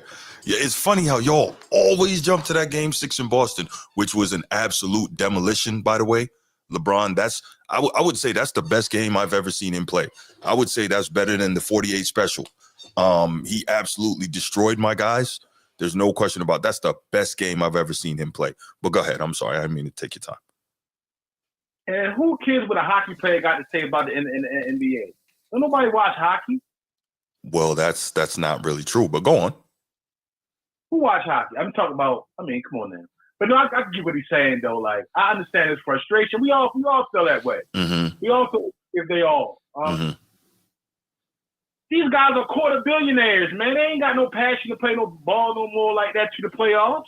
They ease through the regular. You already know that's the formula now. They ease through the play. They ease through the regular season. Mm-hmm. Look how the Lakers play for the past 3 years. They get in. They don't turn up to after the All-Star break. They get sent through the play-in. How many years in a row they got in? They ease through the regular season. There's an ease thing. They don't play hard in every game. That's the big problem that people don't like. I get it though. I get frustrated. People like that way with a hockey player. He was a little biased. He was, and I think I admitted that. You need to play with passion, like, but you know why? NBA players are spoiled brats. They're the rich kids. yeah, they are. LeBron, billionaire. Mm-hmm. Jason Tatum, goddamn, a half a billionaire. What, he got a $300 million contract? 315 now. Yeah, 315. Mm-hmm. Contract, 100 and something? Yeah, he's made a lot of money in his career. Yeah, Kevin Durant and them, they half a billion. They got half a billion. James Harden, half a billion. They super rich. And they got their privilege. They not going to play hard through the regular season. They still afraid they're going to get hurt. But the crazy thing is, you're afraid you're going to get hurt. You out there bullshit, you're going to get hurt. Right. And that's what I was about to say. Like, comparatively, for his era, Kobe made a ton of money, but he was still out there busting it, giving it 100%. And obviously the money. Yeah, go ahead. He played with a torn Achilles one game, didn't he? Say again. He played with a torn Achilles one game. He didn't play with He tore the Achilles, walked to the free throw line, shot the free throws, and then walked off. Yeah. Hey, remember that year? Even Dwayne Wade, he was tough. Remember that year he played with the shoulder? Yep. And matter of fact, remember Kobe messed his shoulder up on his shooting arm, and he was out there playing left-handed, like fully left-handed. That was crazy. But yeah. But players nowadays, they nick a goddamn pinky finger, and they're 2 weeks. Well, I got to tell you, man, a lot of that is my guy Embiid, unfortunately. You say what, Bruce? I said, unfortunately, a lot of that is my guy Embiid, man, and I got to be honest and objective about that, man. It's frustrating, but. I just think Embiid getting free money. He can't be this damn injury prone. Man, look, this is going to sound Embiid is walking up in the GM office with the blicky. He's like, yo, run that, because he sure ain't earning it. Subban talk about the hockey players play hurt, injured, and all that. Huh? Yeah, man, them guys tough, man. They different, man. They different. They got to. They ain't getting that money like the NBA players getting, man. They ain't rich, man. They rich. Right. They abuse that. Listen, they're abusing their power right now, and there's no hope in sight. This is a change in the regard of higher up. What you call me? Ain't got no goddamn heart. Adam Silver, like not at all. The fact Adam Silver was banishing Sterling from the Clippers. He wasn't playing about that shit, but that racist shit. Though. Well, I give him that. He wasn't gonna mess with the money, right? And the players, remember, the players was like, "We not gonna play for this dude." Everybody was like, "We about to boycott if you don't get this guy up out of here." Hey Bruce, yes, I was sitting back watching you. Now, I counted how many times you do little subtle shots at LeBron. Oh, what? What? Oh, man, I tried to be very objective, man. I tried to be fair. What subtle shots I threw? God damn, man. What can't get a break. What subtle shots did I throw, man? You talking about he was mentally weak. He's not the play everybody think he is. About 3 or 4. Okay. You always throw a shot at him, though. But you did give him his props for being physically, you know what I mean, in shape, keep the stand in shape. You did give him that. Man. Yeah. Absolutely. He's like a goddamn Marine when it comes to physicality, though. You give him that. Yeah, no doubt. You said LeBron mentally weak. I do believe that. I do. Because think about it, right? This is a dude that if a fan yells something he don't like, he running straight to the referee, snitching and pointing like, get him up out of here. Like, come on, man. Come on. Remember when the fan yelled something that Mikey didn't like? Mike went and destroyed their team and then looked at him and did like this. He put his finger over his mouth like, just be quiet. What if that white person called him a nigger? Huh? What if they called him a nigger? Excuse my language. No, I got you. In that case, yeah, get up out of here. That's something different because, like, trash talk is one thing. There's no room for that. That's nah. LeBron is told somebody to get the referee. He had to say something derogatory. Come on, bro. No. I think LeBron just feel like nobody should be able to talk to. Because remember, it was a few years ago. He was still with the Lakers, but somebody was one of the players was talking to him. He's like, you're not going to be talking trash to me. Like you so special that no one can talk trash to you. Like, this is basketball. That's part of basketball culture. People talk trash. You know what I'm saying? Gary Payton would have broke him mentally because Gary Payton said horrible things to people. Gary Payton got cachet. Mm-hmm. He ain't gonna talk to a fucking scrub talking shit to me. Yeah, I'm gonna say nothing. You know why? But guess what? Just shut up and destroy him. That's all. Because look, is a scrub going to talk greasy to Mike? Is a scrub going to talk greasy to Kobe? Nope. Because they know bad things are going to happen after that. Now LeBron has the capability to destroy a scrub. So don't even worry about it. If they talking wrong to you, go kill them. Say again. Always remember, LeBron is the alpha and the omega. You got it, bro. All right, I'm going to hit you on the next one. No doubt, brother. Thanks for the call, man. I appreciate you. All right. Yeah. All right, my main man, Bruce. All right, let's get to this final topic, y'all. I'm sure somebody's been waiting for this. All right, so, LeBron James, Michael Jordan, Kobe Bryant, three guys that most people have kind of right around around the top of their GOAT argument. I don't have Kobe that high. I actually don't have Kobe in my top 5, as great as he was. I don't have LeBron in my top 10, as great as his career has been, and I have Michael Jordan without question the GOAT. Now, all that said, that debate is constantly raging. And part of that debate is we talk about clutch, right? One of the things you hear, Skip Bayless, he's been talking about it for pretty much LeBron's entire career, is clutch gene, right? He likes to talk about clutch gene. But we talk about, is LeBron clutch? And the question is, not the question, but there's a kind of a mentality or a perception that LeBron James is not clutch. And why is that? Because I think a lot of times early in his career, he wasn't necessarily willing to take those tough late game shots. And a lot of times he would pass it, say he was making the right basketball play, or he would take them and he would miss them, or he wouldn't be willing to attack the rim the way he's capable of because he didn't want to go to the free throw line, right? So all of that is very interesting, and that is perception, but perception is not always reality. And why am I bringing up this whole thing of, is LeBron clutch, right? That's kind of the question there on the thumbnail.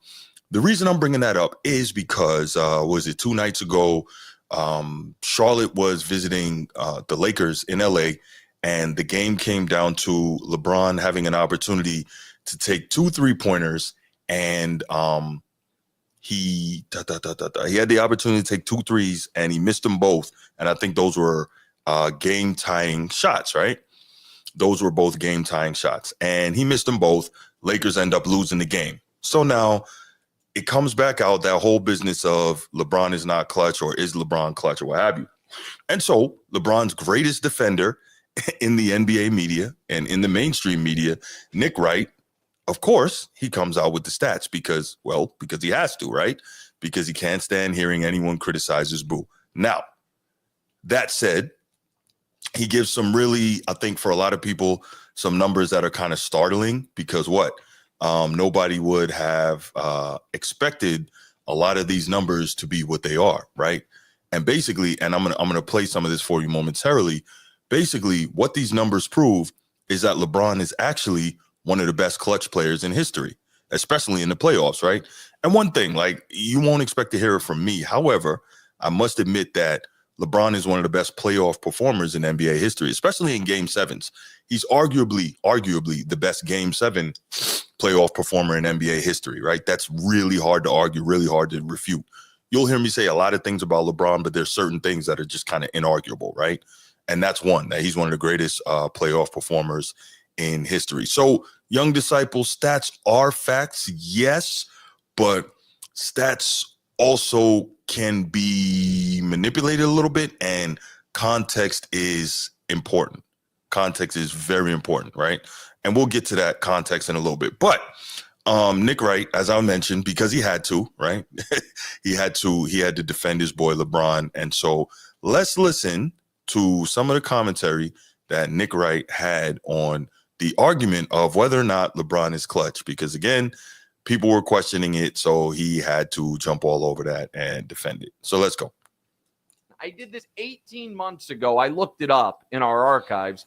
I will now do it again with the updated numbers. Thanks to our friends at StatHead and Basketball Reference, the database goes back to 1997.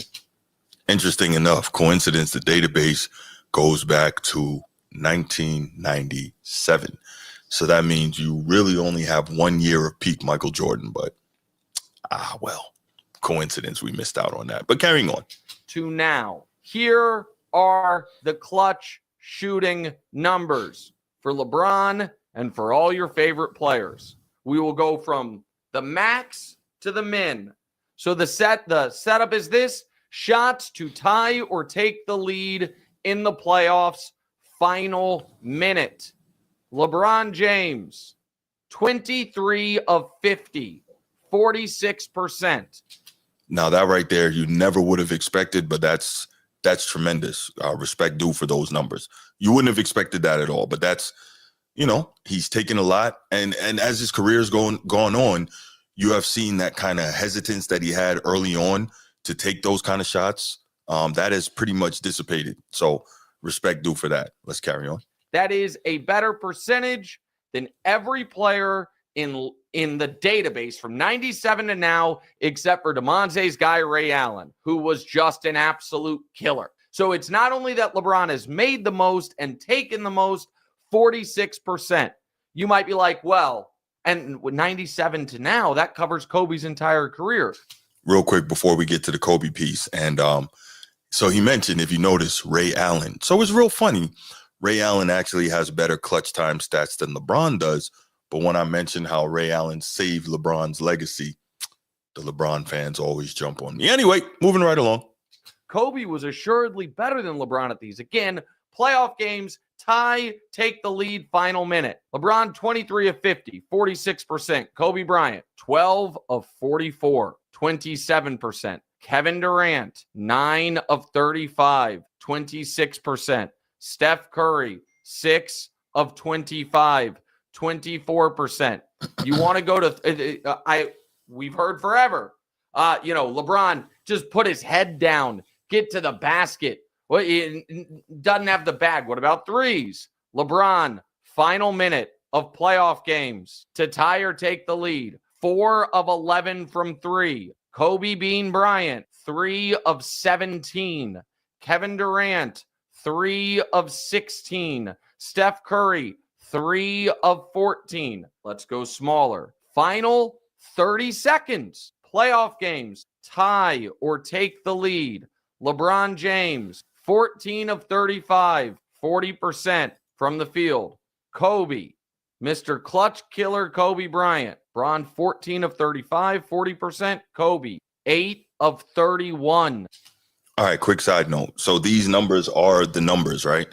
Nick Wright is not lying. He's being a little bit disingenuous, and we'll get to that. But these numbers are the numbers. So one thing I wanted to point out, don't you find it so interesting how LeBron fans feel this incessant need to attack Kobe? Like, is it just me, or does anyone else see that? And if that's the case, why do you think that is? 26%. Durant, 6 of 24, 25%. Steph, 4 of 19, 21%. Let's go smaller. Let's go to the stat that we're hearing about LeBron in the regular season as a Laker. Final 5 seconds. All right, we'll get back to that. Nah, young disciple, not necessarily, because you heard what he said. He didn't just say, Kobe. He's got to throw his little slick stuff in there, right?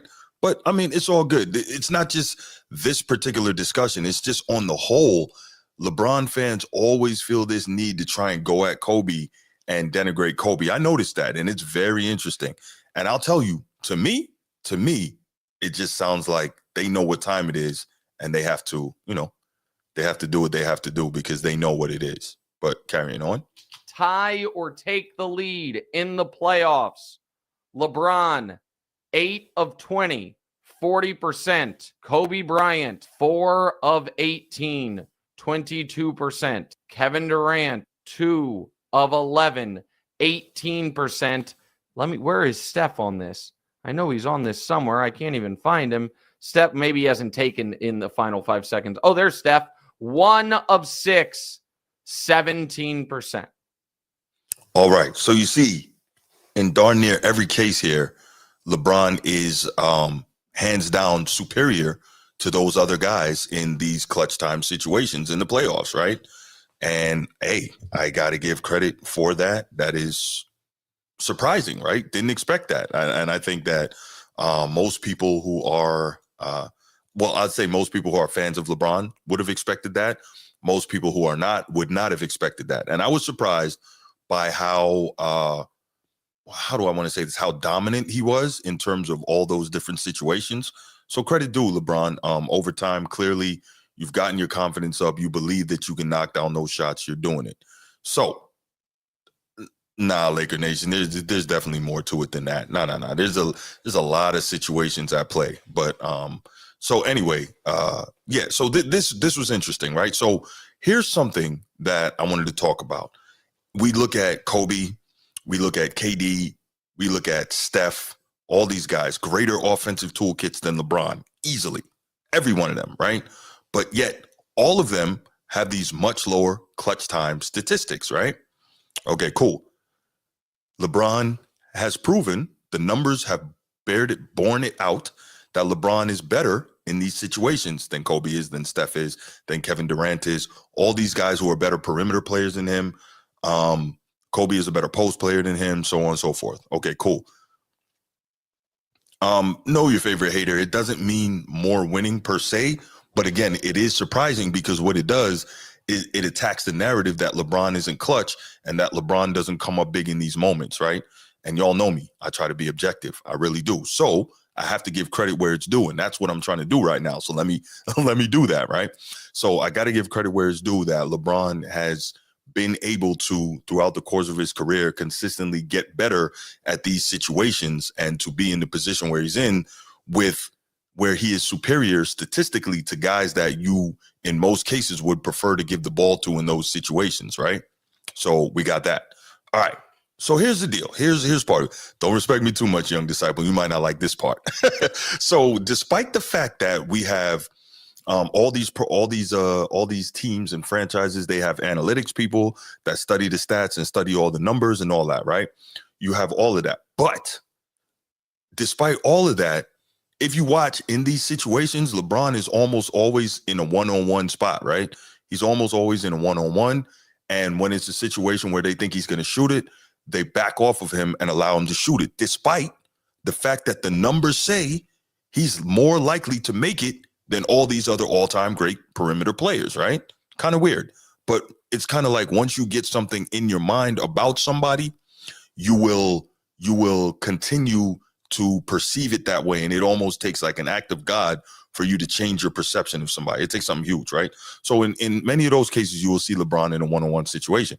Now, if you go back and you look at Kobe.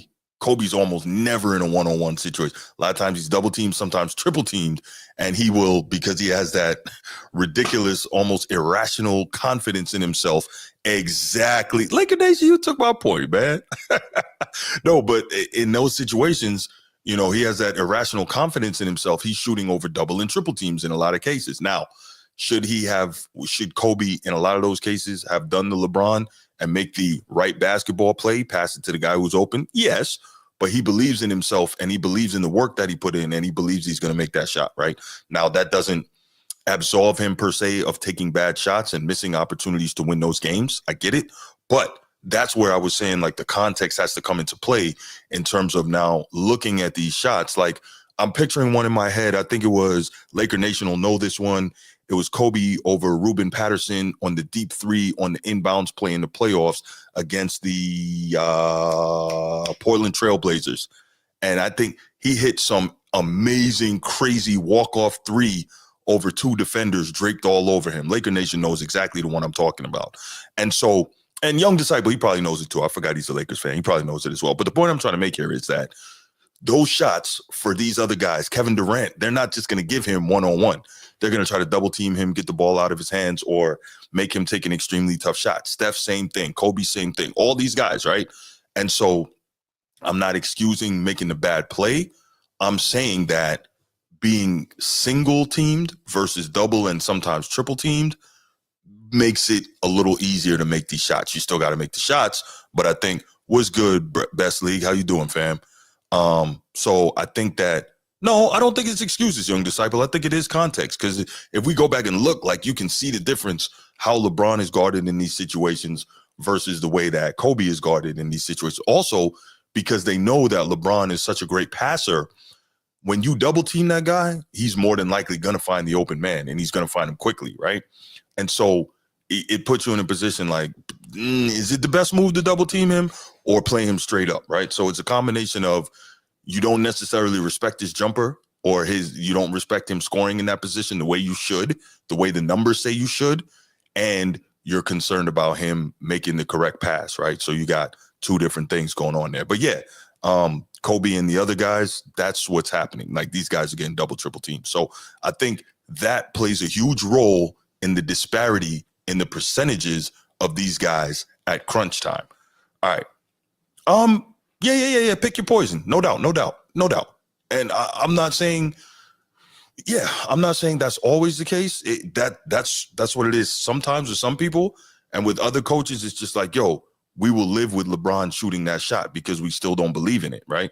So it's that same thing of, once you have a perception of somebody, it's hard to move off of that perception. So it's that, right? So I think it's those two things. So now let's go to this was discussed on The Odd Couple with Rob Parker and Kelvin Washington. I think it was last night, maybe Thursday night. And so definitely want to, I want to play what they had to say, and then we'll get back, put a wrap on it, and then I would love to take your calls on this topic.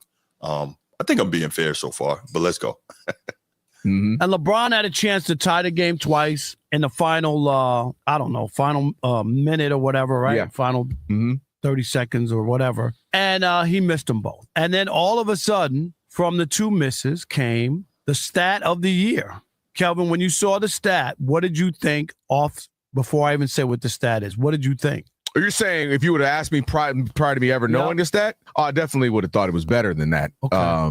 By the way, the stat we're talking about is LeBron's run with the Lakers and last game-winning, game-tying shots. So he's had 30 shots at it, right? Which is a game-tying or go-ahead field goal, 5 seconds left in either the fourth quarter or overtime. So it's a finite, but it's enough sample size. Would you say that's fair? Oh, yeah, that's without a doubt. That's a big number. Some people are like, oh, well, it's so specific. Okay, 5 seconds. And 30 tries at it. That's a lot of tries since he's been with the Lakers. It is very specific, but because the number, though, 30 is still a lot. It's not 3. So it's not 5 seconds and 5 shots. All right, that wouldn't really move me anyway. Whoever so anybody who was under a rock didn't know what the number is. He's 1 for 29. That's crazy. Not clutch. That is crazy. As far as the Lakers are concerned, and that is a staggering number. All right. So if y'all didn't hear that, because Rob Parker was busy yelling, 1 for 29. 1 for 29 in those clutch situations with the Lakers. But big caveat, that I was getting to that, Young Disciple. I got you. That's what I was about to say. Big caveat, that's in the regular season. And what we must be fair and what we must be objective on is to say that, what do I always say when I get on this show? That the postseason is where you make your legend. That's where you make your name, right?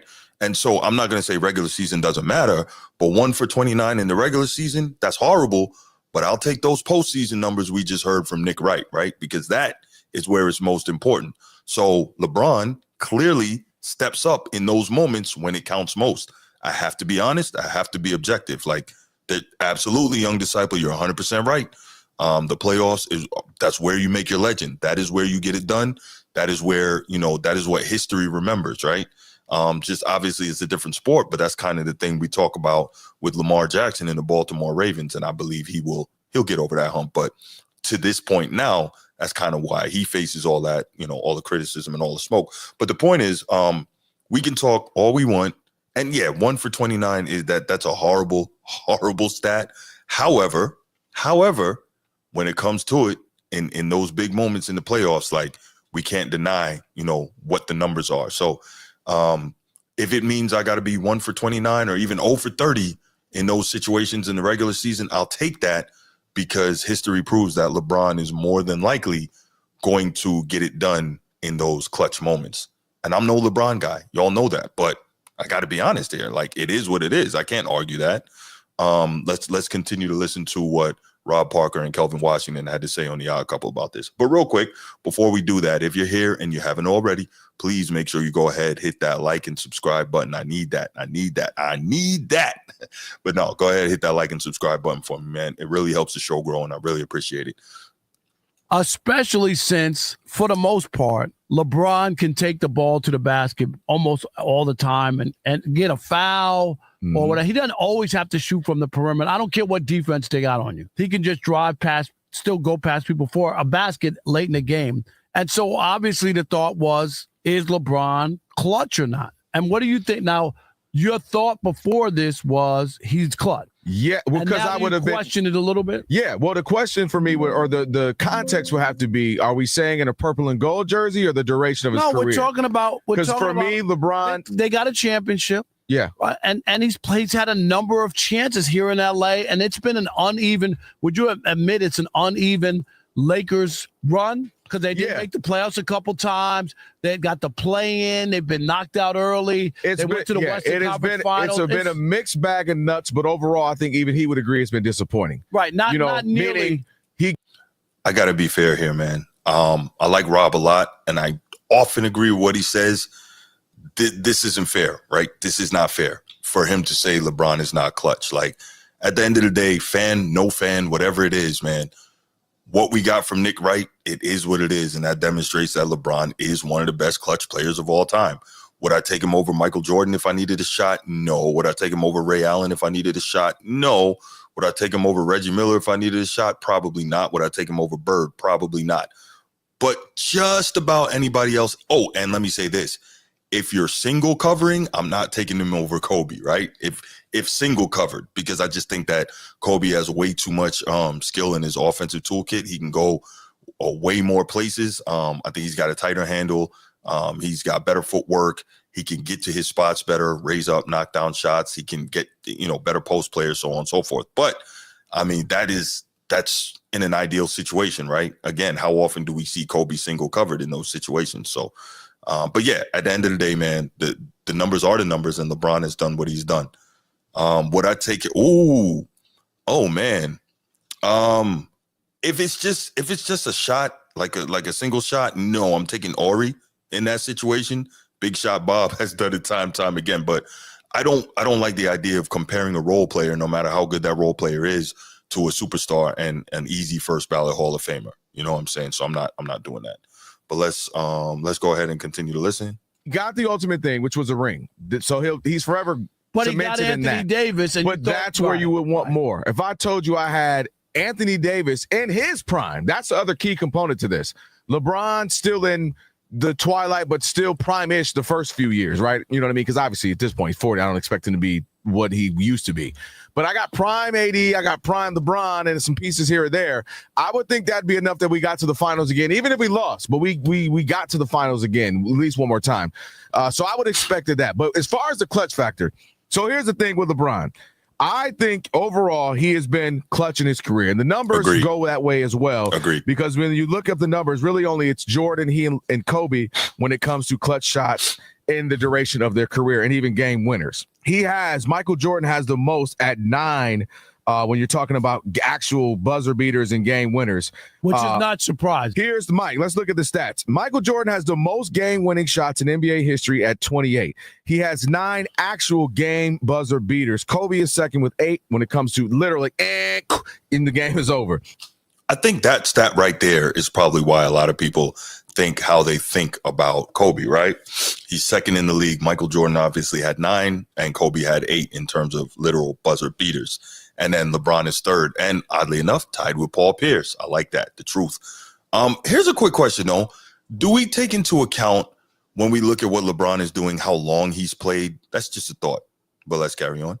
LeBron is second with 17 game-winning shots, and he's tied for third with Paul Pierce for 7 actual buzzer beaters. How many? 7? 7 actual buzzer but beaters. See, here's the other thing too, and this is where LeBron gets hurt. The longer he plays, the worse those numbers. Because if you look at that, you say Michael had 9 buzzer beaters in 13 years. Yeah, was it 14, 14? Yeah. The only counter to that would be the other 2 guys on that list. So if you took the 4 guys, 3 of the 4 played a long time. Paul Pierce, Kobe Bryant, LeBron. Jordan is the anomaly. Here's my to put a button on LeBron and clutch for me. LeBron James is clutch. There are people I would place above him. Michael Jordan obviously being one. Reggie Miller for me. If you're saying, hey, last second shot, Reggie Miller, Larry Bird. There's a handful of guys. Right. So I agree with a lot of what Kelvin Washington is saying there. But yeah, so I think this was a pretty interesting discussion. But this is what I'm going to say, and I'm going to put a pin in my commentary here, and then I'm going to open up the phone lines to you guys. At the end of the day, I didn't expect LeBron to be so high up on those numbers for playoff clutch shots. And I got to say, I am impressed, and I have to be honest, like, I'm surprised at how clutch he is by the definition of the metric. I really am. And so I got to give credit where it's due. Again, there is some context there, and I explained some of that context, but it is what it is, man. It is what it is. So, got to give credit where it's due. I'm going to open up the phone lines now, 904-219-8264, 904-219-8264. I would love to hear from you guys and give me your thoughts on this, man. What you got? Yeah, he did. He did. Your favorite hater. He did miss 2 shots before Ray Allen saved him. But the only thing I'll say about that, I want to say like he got busy that whole fourth quarter in that game. So, it is what it is. All right, let's go ahead and start taking these calls. Laker Nation, what's good, brother? Why am I always the first one calling? I don't know, man. I appreciate it, though. I appreciate you not bashing my Lakers.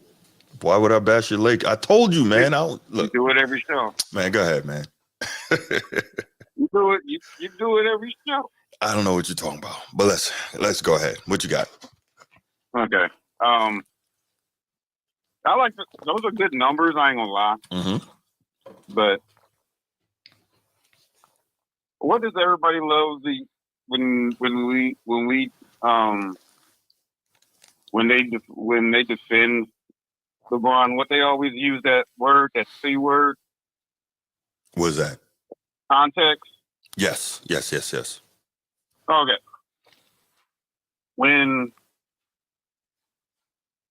What is LeBron supposedly known for?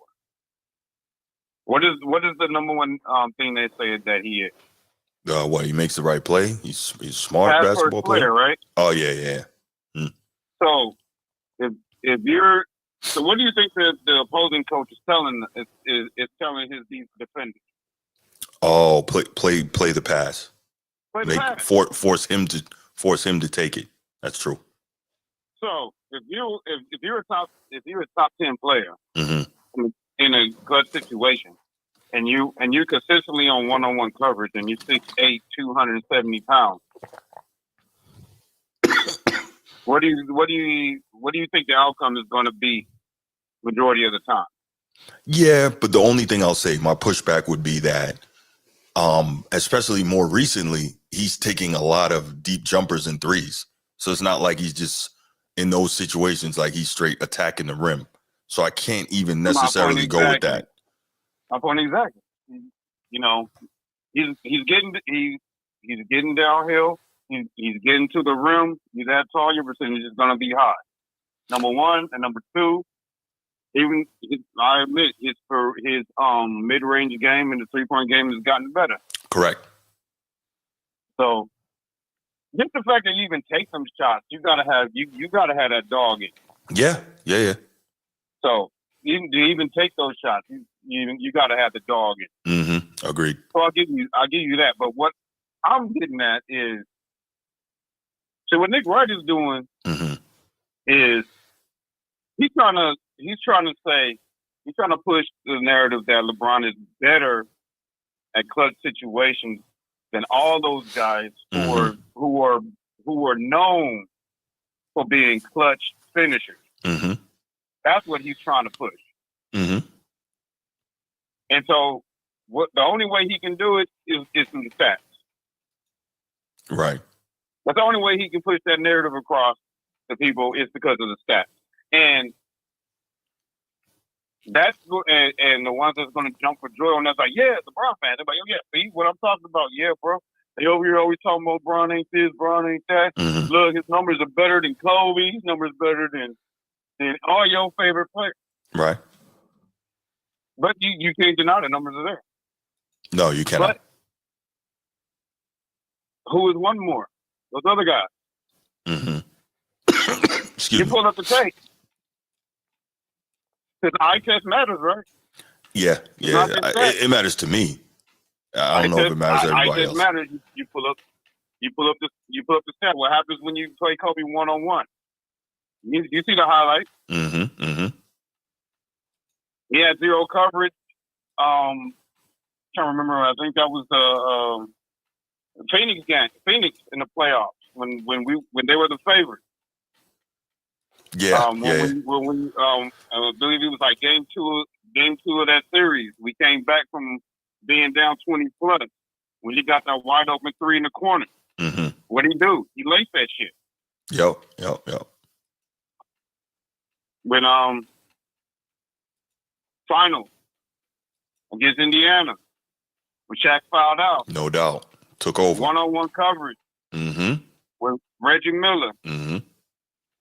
What did he do? 8 straight points down. 8 straight points down the clutch. Yep. Yes, he did. See, we in a tougher conference. Mm-hmm. You're comparing them to a dude that the number 1 seed and the 8 seeds are separated by 3 games. Mm-hmm. And they all 50-plus winning teams. Right. You're going through gauntlet every series. Mm-hmm. When they know, only reason I'm defending, I always got to feel like I got to defend Kobe because they always like to try to trash this man because he's not here to defend himself. I think if he was still here, all this Kobe talk would not be happening. No, I got to disagree because the LeBron fans, they've been on attack mode with Kobe for years, and I know why that is. But it is what it is. No, it went in overload after 2020. Mm. It went overload after 2020. When he was here, it wasn't like this. Okay.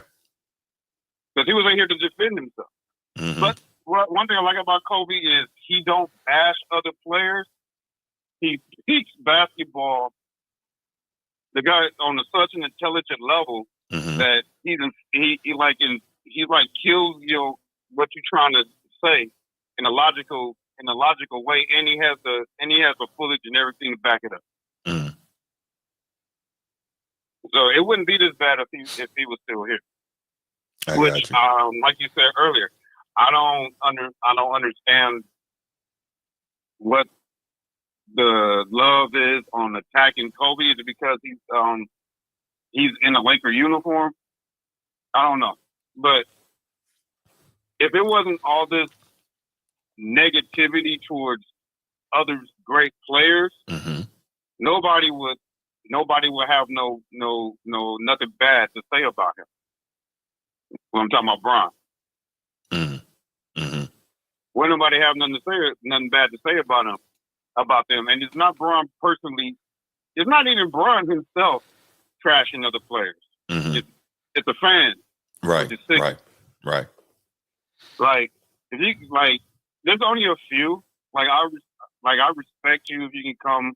You sit down and have a logical conversation about why you love LeBron. Then that's fine. That's fine. But to literally trash another player is insane. But even going back to Steph, like all these guys rose in the playoffs. Even with Steph, you're not leaving him wide open in clutch situations. No, you're not. But he is far from the most reliable clutch shooter. For being such a great shooter, it's odd how much difficulty he has in those situations. Now, yeah, is he double teamed often? Yeah, but still, like he makes those shots double teamed or not. Yeah, go ahead. Let me tell you from on a defender on a coach's standpoint. Okay. When I'm going up against another guy that I know is a shooter, or that I know is their best player, I'm getting my best defender. I'm like, you're getting up in his jersey, and you made it hard for him to catch the ball. Right. Deny him. That's right. I'm telling my wing defenders to stay up and attack them dry. Force them to take the toughest shot possible. Yes. And we'll live with the result. That's right. That's what I'm telling. That's what I'm telling my defense. When I'm going up against a player that I know that can come through in these situations. See, it's all about the strategy at those times. It's all about the strategy. Right. So if you're going up against when you're going up against a guy like LeBron, you're playing the pass first. Because you know, if you jump on a double team, somebody is going to be wide open in the corner. You jump up and double team him, you know somebody's going to be wide open in the corner. Yeah. Because what they're telling his shooters, he gets double teamed, you flash out in the corner. Right. Be ready. Exactly. And you have your hands ready. You knock down that corner three. That's right. No doubt. No doubt. That's what's telling about them. And if not, you play him one-on-one, then yes, he's gonna take that shot. No doubt. And he's gonna hit it 46, 47, 48. Great player's gonna hit that shit 47, 48% of the time. What happened? It's like 2016 when he was when KD was with Golden State, when he was getting one-on-one coverage all season and all playoffs. He was straight chilling. His field goal percentage was the highest in his career. Oh yeah. He was chilling. It was the perfect situation for him. So so context on the defense matters. And you know what, man, I'm sick of this 16-6 argument. You know, they love to bring up this bullshit about the 16-6. Like y'all say when it comes, I'm gonna use the same excuse y'all make when it comes to rings. That was the team. Young disciple, you pull up the stats when Kobe and LeBron were matched up together. Yeah, Kobe had the advantage. LeBron was shooting 27% from the field, and Kobe was shooting 56%. Yeah, he was struggling. Yeah, overall, I've seen those numbers. Overall, in all their matchups, when they're mentioned head to head. So if y'all want to use, since y'all use that rings or a team sport manner, and Kobe has more, the 16-6 was not one-on-one head-to-head, it was a team. There you go. Pick your poison. Right. I can debate you all day. All right, brother. You got anything else, man? But yeah, I got one more thing. Yeah, that I'm going to say. I know I see it wasn't the topic, but I'm pissed off about it.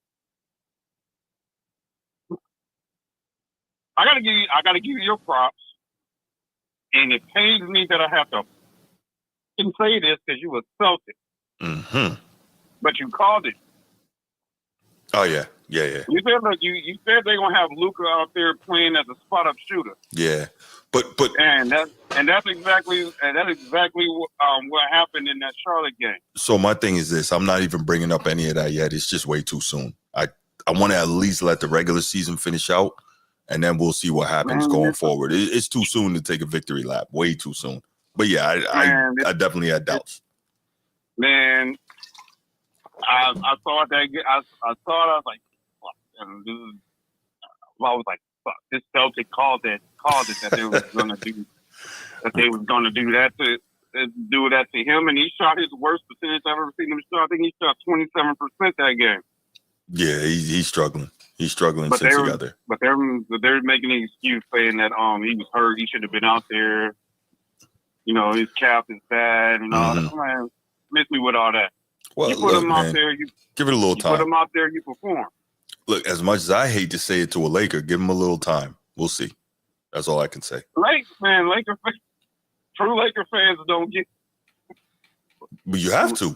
That's what we don't give time. Nah, we expect championships every season. No. I understand that, but you have to with two guys like this. You put them on the same team. Nah, you have to give that time to work itself out. There's no way, man. If that's his, man, I'm telling you, Bruce. If that's his strategy going forward, and have Luka play all ball, this season is going to be a fucking disaster. Well, we'll find out. But yo, let me let you go. Let me open this line back up, see if we get a couple more calls before we get up out of here for the night, man. You're always kicking me off the phone, man. You don't do that to nobody else. Stop. That's not true. I'll be getting lit up for that. It's all good, bro. I ain't gonna mention names, but you don't pick those. There's certain people that be on here all day. That's a lie. Shit to you, and you don't kick them off. That's a lie, man. But we'll talk though. I'm actually giving you props because you saw something. Look, I got a call right now. That's what I'm saying. Let me go ahead and take this, man. But we'll talk. Man. All right, brother. Thanks for the call. No problem. Edward, what's going on, man? Brucey, what's going on, man? How you doing, brother? I'm doing good. All right, what you got? Was this Asian men stop? I'm just playing, man. Now, crack the door and warm your. There you go. Now you're learning. Hey, yo, man. I told you.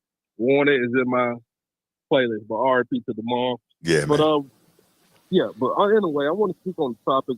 Basically, the one I forgot. I saw that the NBA versus the NHL mindset. I mean, it's okay. I can understand that where he's coming from. I mean, at the same time, though, he's being biased of his sport, and that the physicality, of course, the physicality is matter. But the part about when he said that, I mean, like the MJ and the Jordan and Kobe, like, okay.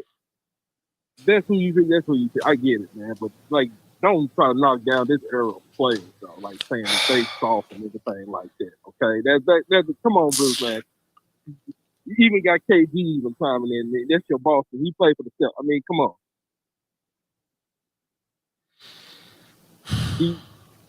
What you want me to say, man? What you want me to say? I agree with most of what the dude said, but I also do agree with you that there is clearly some bias there. And I do feel like there's probably some jealousy there, based on, again, these guys are making all this money, getting all this celebrity for doing less, So I get all that. But at the same time, that doesn't mean that there wasn't truth in what he said. But yeah, go ahead. Yeah, so, yeah, okay, that's true. But at the same time, though, it's like NHL, it's like, come on, American players, especially, particular African American players playing that sport. I mean, you have like a handful, but some of them probably is from Canada, not American. And you can make that same argument for MLB. It used to be an American sport, but now it's more of a Dominican sport. Even though it plays a part of the finances with the sport being very expensive. Yeah. And so that part right there was really what I had wanted to talk about. But then this last one about the LeBron clutch situation, I'm loving the show. I agree with almost everything you said. It must be raining cats and frogs outside. Really? Hey. Yeah, really. So you trying to say I can't be objective? I can't be rational? Man, this is what we do here, man. Hey man, hey, check the deposit at 24 hours, man. Nah, man, I'm not on the take. I am not on the take. Hey, man, I just wanted to call and just say that, man, loving the show, man. Everybody I appreciate that, like, brother. Get that like and subscribe button, man. Take my boy Brucey out, man. Hey, thank you, man. I appreciate the call. All right, boy, water. All right, brother. My man, Edward always here to support, man. I really appreciate that, man. Matter of fact, I appreciate all y'all, man. Seriously, it's after midnight. Y'all listen to me yap for 2.5 hours. I really appreciate this. Oh, here we go. Bruce, what's going on, my brother? Hey, man, I'm so proud of you, man. Giving LeBron his flowers tonight, huh? No, it's not about giving flowers. Like, it was what it was, and I try really hard to be objective. But go ahead. Big shot LeBron, huh? The numbers don't lie, do they? Let's not push it. Hey, those other guys were shooting like shit, huh? Oh, man. I'm not. No, I already told you there's some context there. But at the end of the day, man, he's done his thing. But go ahead. Hey, man, I didn't know all that. Nick Wright just bust my bubble. I didn't know he let in all that. I mean, great thing to know. Yeah. Hey, shit. Remember that floater against the Pacers in 2017? Yeah. When he was playing the one hand floater? I remember the other one he hit against Orlando. Was that in 2008, I think? Was that Orlando or Washington he hit that big? In Indiana against Paul George in the Eastern Conference Finals? For that, the layup, buzzer beater layup, the block, the big block against Golden State. I mean, he's coming up clutch now. Go ahead. Hey, man, I'm just proud of you, man. I'm proud of you, man, for pointing that out, man. You're growing a little bit. You're growing. I appreciate that, man. Thank you. I appreciate hearing that. I mean, you know. Hey, if you're LeBron, play. What happened? Game to 10. You think you get 3 on LeBron? Nah, man, not at all. Not at all. That dude is a world-class athlete, man, and I am not. I wouldn't get nothing. If I got anything, it would be pure luck, honestly. So you're trying to basically what you're saying, Nick Wright, a LeBron guy, huh? Oh, we know he's a LeBron guy. I mean, he made that clear, but you know, at the end of whether he's a LeBron guy or not, what he said was what it is. So like, I'm not going to sit here and try to argue that. Like I said, I applied a little bit of context to the other guys, but still, I mean, LeBron did what he's done. So. Okay, now the Lakers play Denver tomorrow, national television. That's FC. Okay. I'm gonna say this real quick. I hope, man, LeBron got to swallow his pride. Let Luka run that team. I don't know if he can. Honestly, I don't. You don't think his pride ain't gonna allow him? I don't think so, man. I really don't. And it's not just think about when you've done something a certain way. What's LeBron 40? And he said he started like officially playing ball at like 11. So for the last 29 years of your life, right? Almost 30 years, you've been doing it this way. I don't think he can change now, man. I don't. Don't think he can change, bro? No. I mean, it's the muscle memory is just there. You know what I'm saying? I don't think he can. How about that 40 for 40 last night, huh? How about that, brother? What about it? He scored 40 at 40. Okay. He's still busting ass at 40, bro. Okay. You don't get his flowers for that, huh? I mean, I don't know. Look, man. Look. He look youthful. Let me say this about the Lakers. They ain't gonna go nowhere this year. They ain't got no inside presence. Yeah. Once they hit those clubs in the West, ain't nothing happening. Yeah, them not having that's definitely painful. But yeah, I don't know what they're gonna do. That matchups, if somebody knock off, let me say this before I get off. Yeah. If somebody knock off Denver before they get to them, they might got a chance. I got them chances anybody else. Absolutely. You know, tonight. Mm-hmm. Anybody else? Fair game for the Lakers. Yeah. Yeah. Hey man, great show tonight. Sound like you're getting tired, man. No, I'm good. I'm good. Well, I am getting a little tired, but I'm good though. I had to duck off, man. I'm at this family event. Let me call my man. So the fight, I appreciate it. Say again? I'm ready. Shakur fight some guy that they picked because somebody got poisoned or something. Skull. Yeah, Skull. I think it's Skull. He dropped out, man. Food poisoning or something like that. But I don't know, man. Food poisoning only lasts a day or two, man. Get that through your system. Get some laxatives, and you'll be ready to go. Yeah, I think he got scared, but we're going to see how great Shakur is. Let's see if we can stop this guy, because he hasn't stopped nobody in a while. Mm-hmm. That's right. He talk about Tank scared of him, and that's not smart. Don't do that. That's not smart. Yeah, man, and it's crazy. The ball got his foot cut off. That's weird. That was a real thing? I thought that was a joke. No, he got his foot cut off. Oh, wow. Okay. All the same day, and Wemby got a damn blood clot. So yeah. Coming down the pipe, and I just can't wait to see how everything turns out. And I'm surprised that you finally, goddamn, I'm proud of you, Bruce. Damn, you say nothing about LeBron on this last topic. God damn it. I'm objective, man. What you want me to do? I'm objective. That should be your first merch. I'm objective. I know, right? You got to release those shirts, man. Man. Dad hats. You got to do dad hats and T-shirts. I'm objective. Man, look, we get to 10,000 subs, and I'm gonna do that.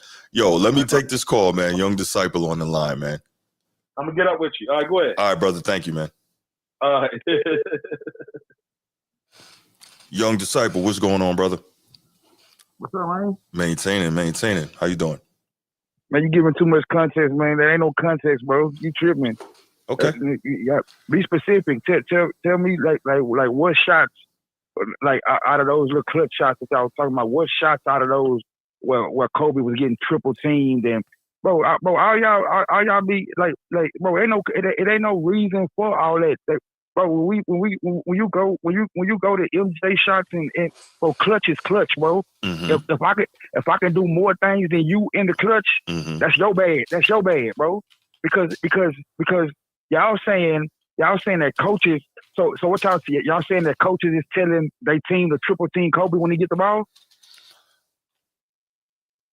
My bad. I'm sorry. I was looking up that shot versus the Blazers. The Kobe shot versus the Blazers. But yeah, I'm sorry. Go ahead, bro. Bro, that shot was 1-on-1.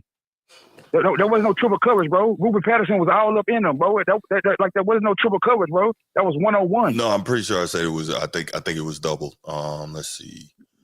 But regardless, who gonna double you at the? I'm saying you saying somebody doubled them at the 3-point line. Okay, nah, that one was 1-on-1. That one was 1-on-1. Bro, yeah. I know the shot. I know the shot you're talking about. Okay, no, but I have seen. Yeah, go ahead. My bad. He pump faked like 3 times before he went up. I know the shot you're talking about, bro. So that's more narratives, bro. Like you got to get like facts, like and go through stuff, bro, so you can know exactly what you're talking about, bro. No. I got that one wrong, but I have seen him. I've seen him hit the clutch shots against the Blazers getting doubled, but I had that one wrong. But you're right though. What clutch shot you talking about? Like tell me what clutch shot against the Blazers win? Let me research it because I'm telling you, I have that's seen what that. I'm saying, bro. That's what I'm saying. I'm gonna go back and find it for you. And y'all sit here and speak like, come on, bro. Let's be honest. Go specific. Don't just give narratives, bro. Saying Kobe was triple teamed and that's the reason why he missed. Well, nigga, pass the fucking ball. That's a low IQ play. But y'all don't give it the right narrative or like around it. Y'all try to you say that you sit up here and say that Kobe believed that he'll hit the shot.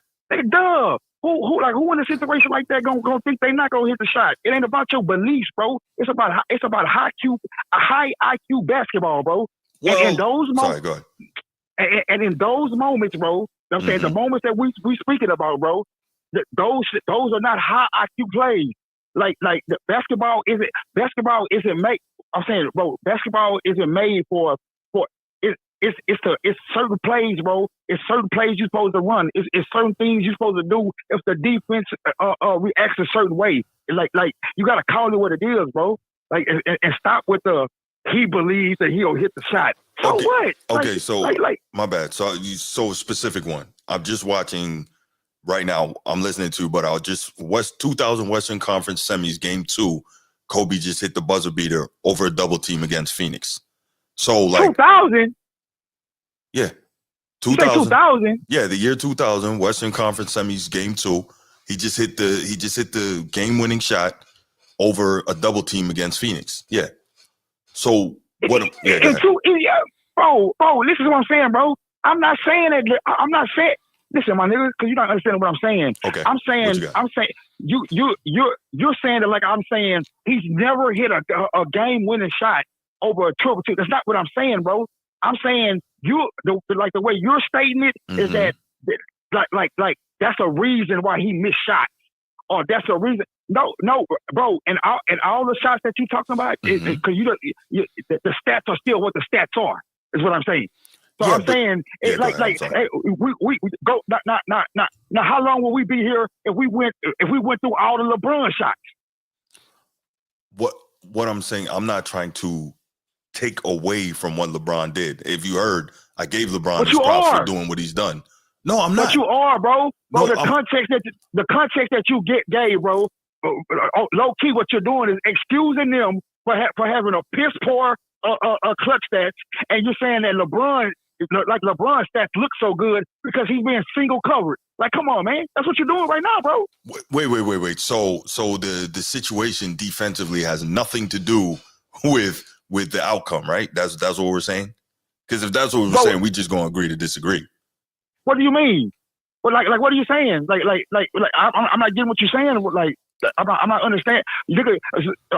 So like, are you saying that excuses nigga what that bro? Like that's not how it goes, bro. I'm not excusing, but I'm saying it plays a role. Let me ask you this: keeping it simple, right? Keeping it simple.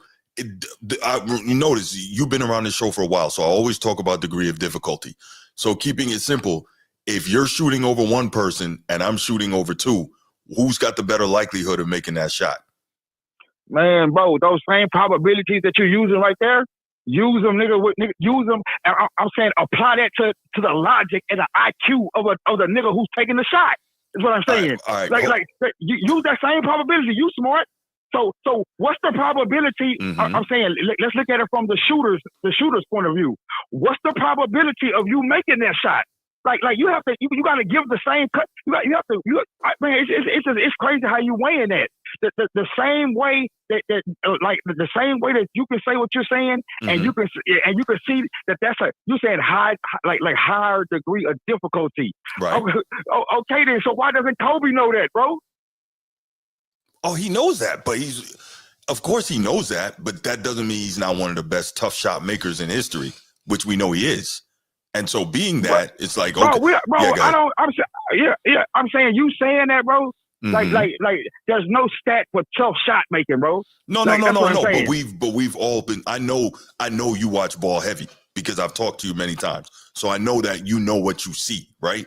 And so you know what I'm talking about when I talk about tough shot making, right? So I know bro. Right. Yeah, I know. I know what you're saying. I'm saying. But I'm saying to me, I'm saying to me, I don't give credit to that, bro. Okay. Because you don't, especially when you don't have to take those type of shots. Is what I'm saying. Like that's what I'm saying. Yeah, I would agree with what you're saying. Yes, he is the best tough shot maker.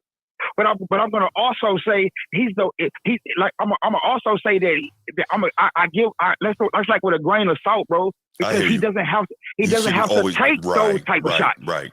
That's what I'm saying. Like so, but as far as the clutch thing goes, that's another narrative. The numbers don't bore out what y'all saying, bro. Like that's all I'm saying. Well, and to come with ain't nothing to that. Like, bro, before I call LeBron not clutch, bro, right? I would need to know those numbers because I would ask you, Bruce, why didn't you ever think that LeBron was clutch? Wait, why did I not think that he was clutch? Yes, like what were you going off of? So was it you listening to Skip Bayless? No. I do my own thinking. Because like even when I hear stuff, I go verify. I try to go verify it. Yeah, but you didn't on that though, Bruce. No. It's not about Skip Bayless. Remember, one of the things I said was when you get an early impression on people, then it's hard to change that. And unfortunately, like that's a human psychology thing. And so I'll admit that I fell victim to that. You know, seeing maybe early on in his career that he wasn't quite that guy that he became. And so, you know, when you see that, it's hard to get away from when you have something in your mind about people. And that's why I didn't have no problems coming on here and saying, yeah, good. But Bruce, I can't let you get away with that, bro, Bruce. Okay. Because Bruce, Bruce, do you remember his first? I'm just come on, man, just follow me. Do you remember his first playoff series? No. It was against the Wizards. I think he had a game winner in that one. He had one game winner, bro, and he had two, and he won two of the games with like a second or point something left. Like, so, I mean, you don't want to call it like buzzer beaters. Okay, cool. But what I'm saying is that when did he show like that he was, bro? I give you 2011, bro. I give you that. For me, give me something else though. No, I was about to say for me, and I always talk about this. I'm about to give him credit here. The 48 special was gigantic, right? My big ones are the 48 special, and then what he did to my Celtics in the Garden in 2012. So you destroyed your Celtics, bro. Yes, you've heard me admit that many times. I have no problem admitting that. I have no problem. You know, I'm saying, bro, down 3-2, going back to Boston, like he turned them niggas into journeymen, man. Like, let's be 100, be real. Listen, you've never heard me argue that. I always speak to that game because that game made me sick. But no, I always give him his due for that one. I always say that's the best game I've ever seen him play. Now, maybe someone else, you know, can argue that, but for me, that's the best game I ever saw him play. Like, I'm just saying, and then this one more thing I gotta say before I get off here, bro, because you look like the mentally weak part, bro. Like, I need you to conform that, bro. Like, it's no way listen, bro. It's no way you go through everything that LeBron has went through, bro, still to stand today with nothing on. I'm saying, bro, all y'all can really talk about, bro, is like, I'm saying, do we really be talking about anything, bro? I mean, we talking about the sport and all that. I mean, I'm saying to still be the dude that he is today and exceed expectations, because ain't nobody gonna tell me they seen this. Like I'm not gonna listen to that. I mean, you could tell me that, but I'm not gonna listen to it. Like, you feel me? Like, and be mentally weak, bro. Like that's just me and your definition of mentally weak are two different things. And that's fine. Like, that's fine. But like, maybe that's what it is. I will never back off of that, because I've seen this dude just act too soft too many times. Nah, I'm not with it. And I mean physically soft, guy. Hey, bro, and when you be like, because I like how y'all like the group Kobe and Jordan together. Like, I mean, I like how people like like Kobe is not Jordan, bro. No, he's not. He's not. Like, I'm just saying, like, he replicated him in play style, and you know, taught himself how to chew gum and shit like another man and all that. But what I'm saying is that Kobe is not Jordan, bro. Like, and see, that's why LeBron.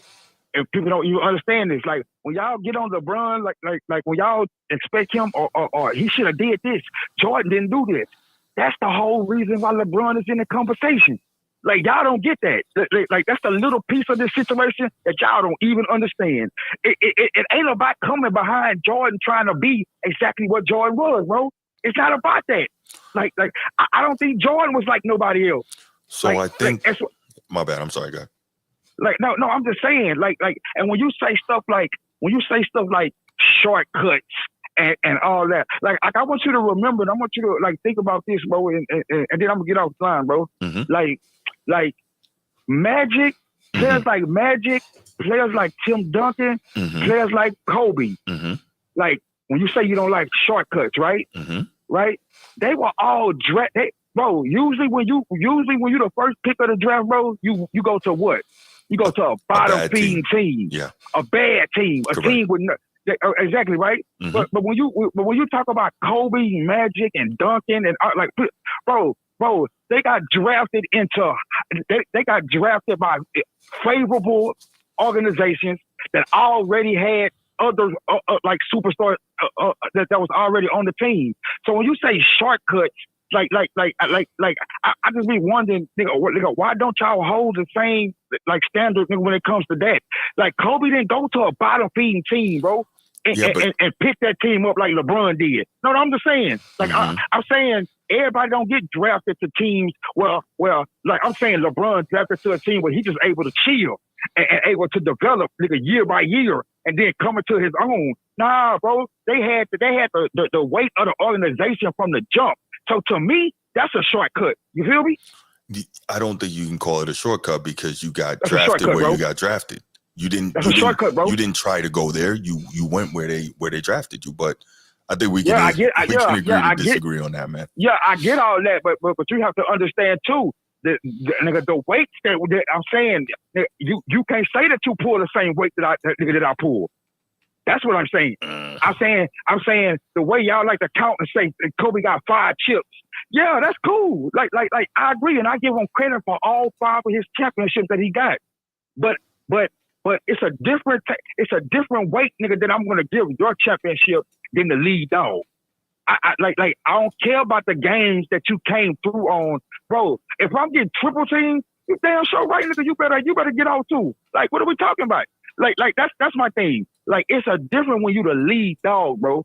And LeBron has been the lead dog 4 times. I mean, his teams. He's the lead dog. Teams are game planning for him. That's a difference when it comes to Kobe, bro. That's why Kobe can have 5 rings. He could have got a 6th ring. I would have never put him in the same category or the same situation as that I'm gonna put Jordan or LeBron, because he wasn't the lead dog on all 5 of his championships.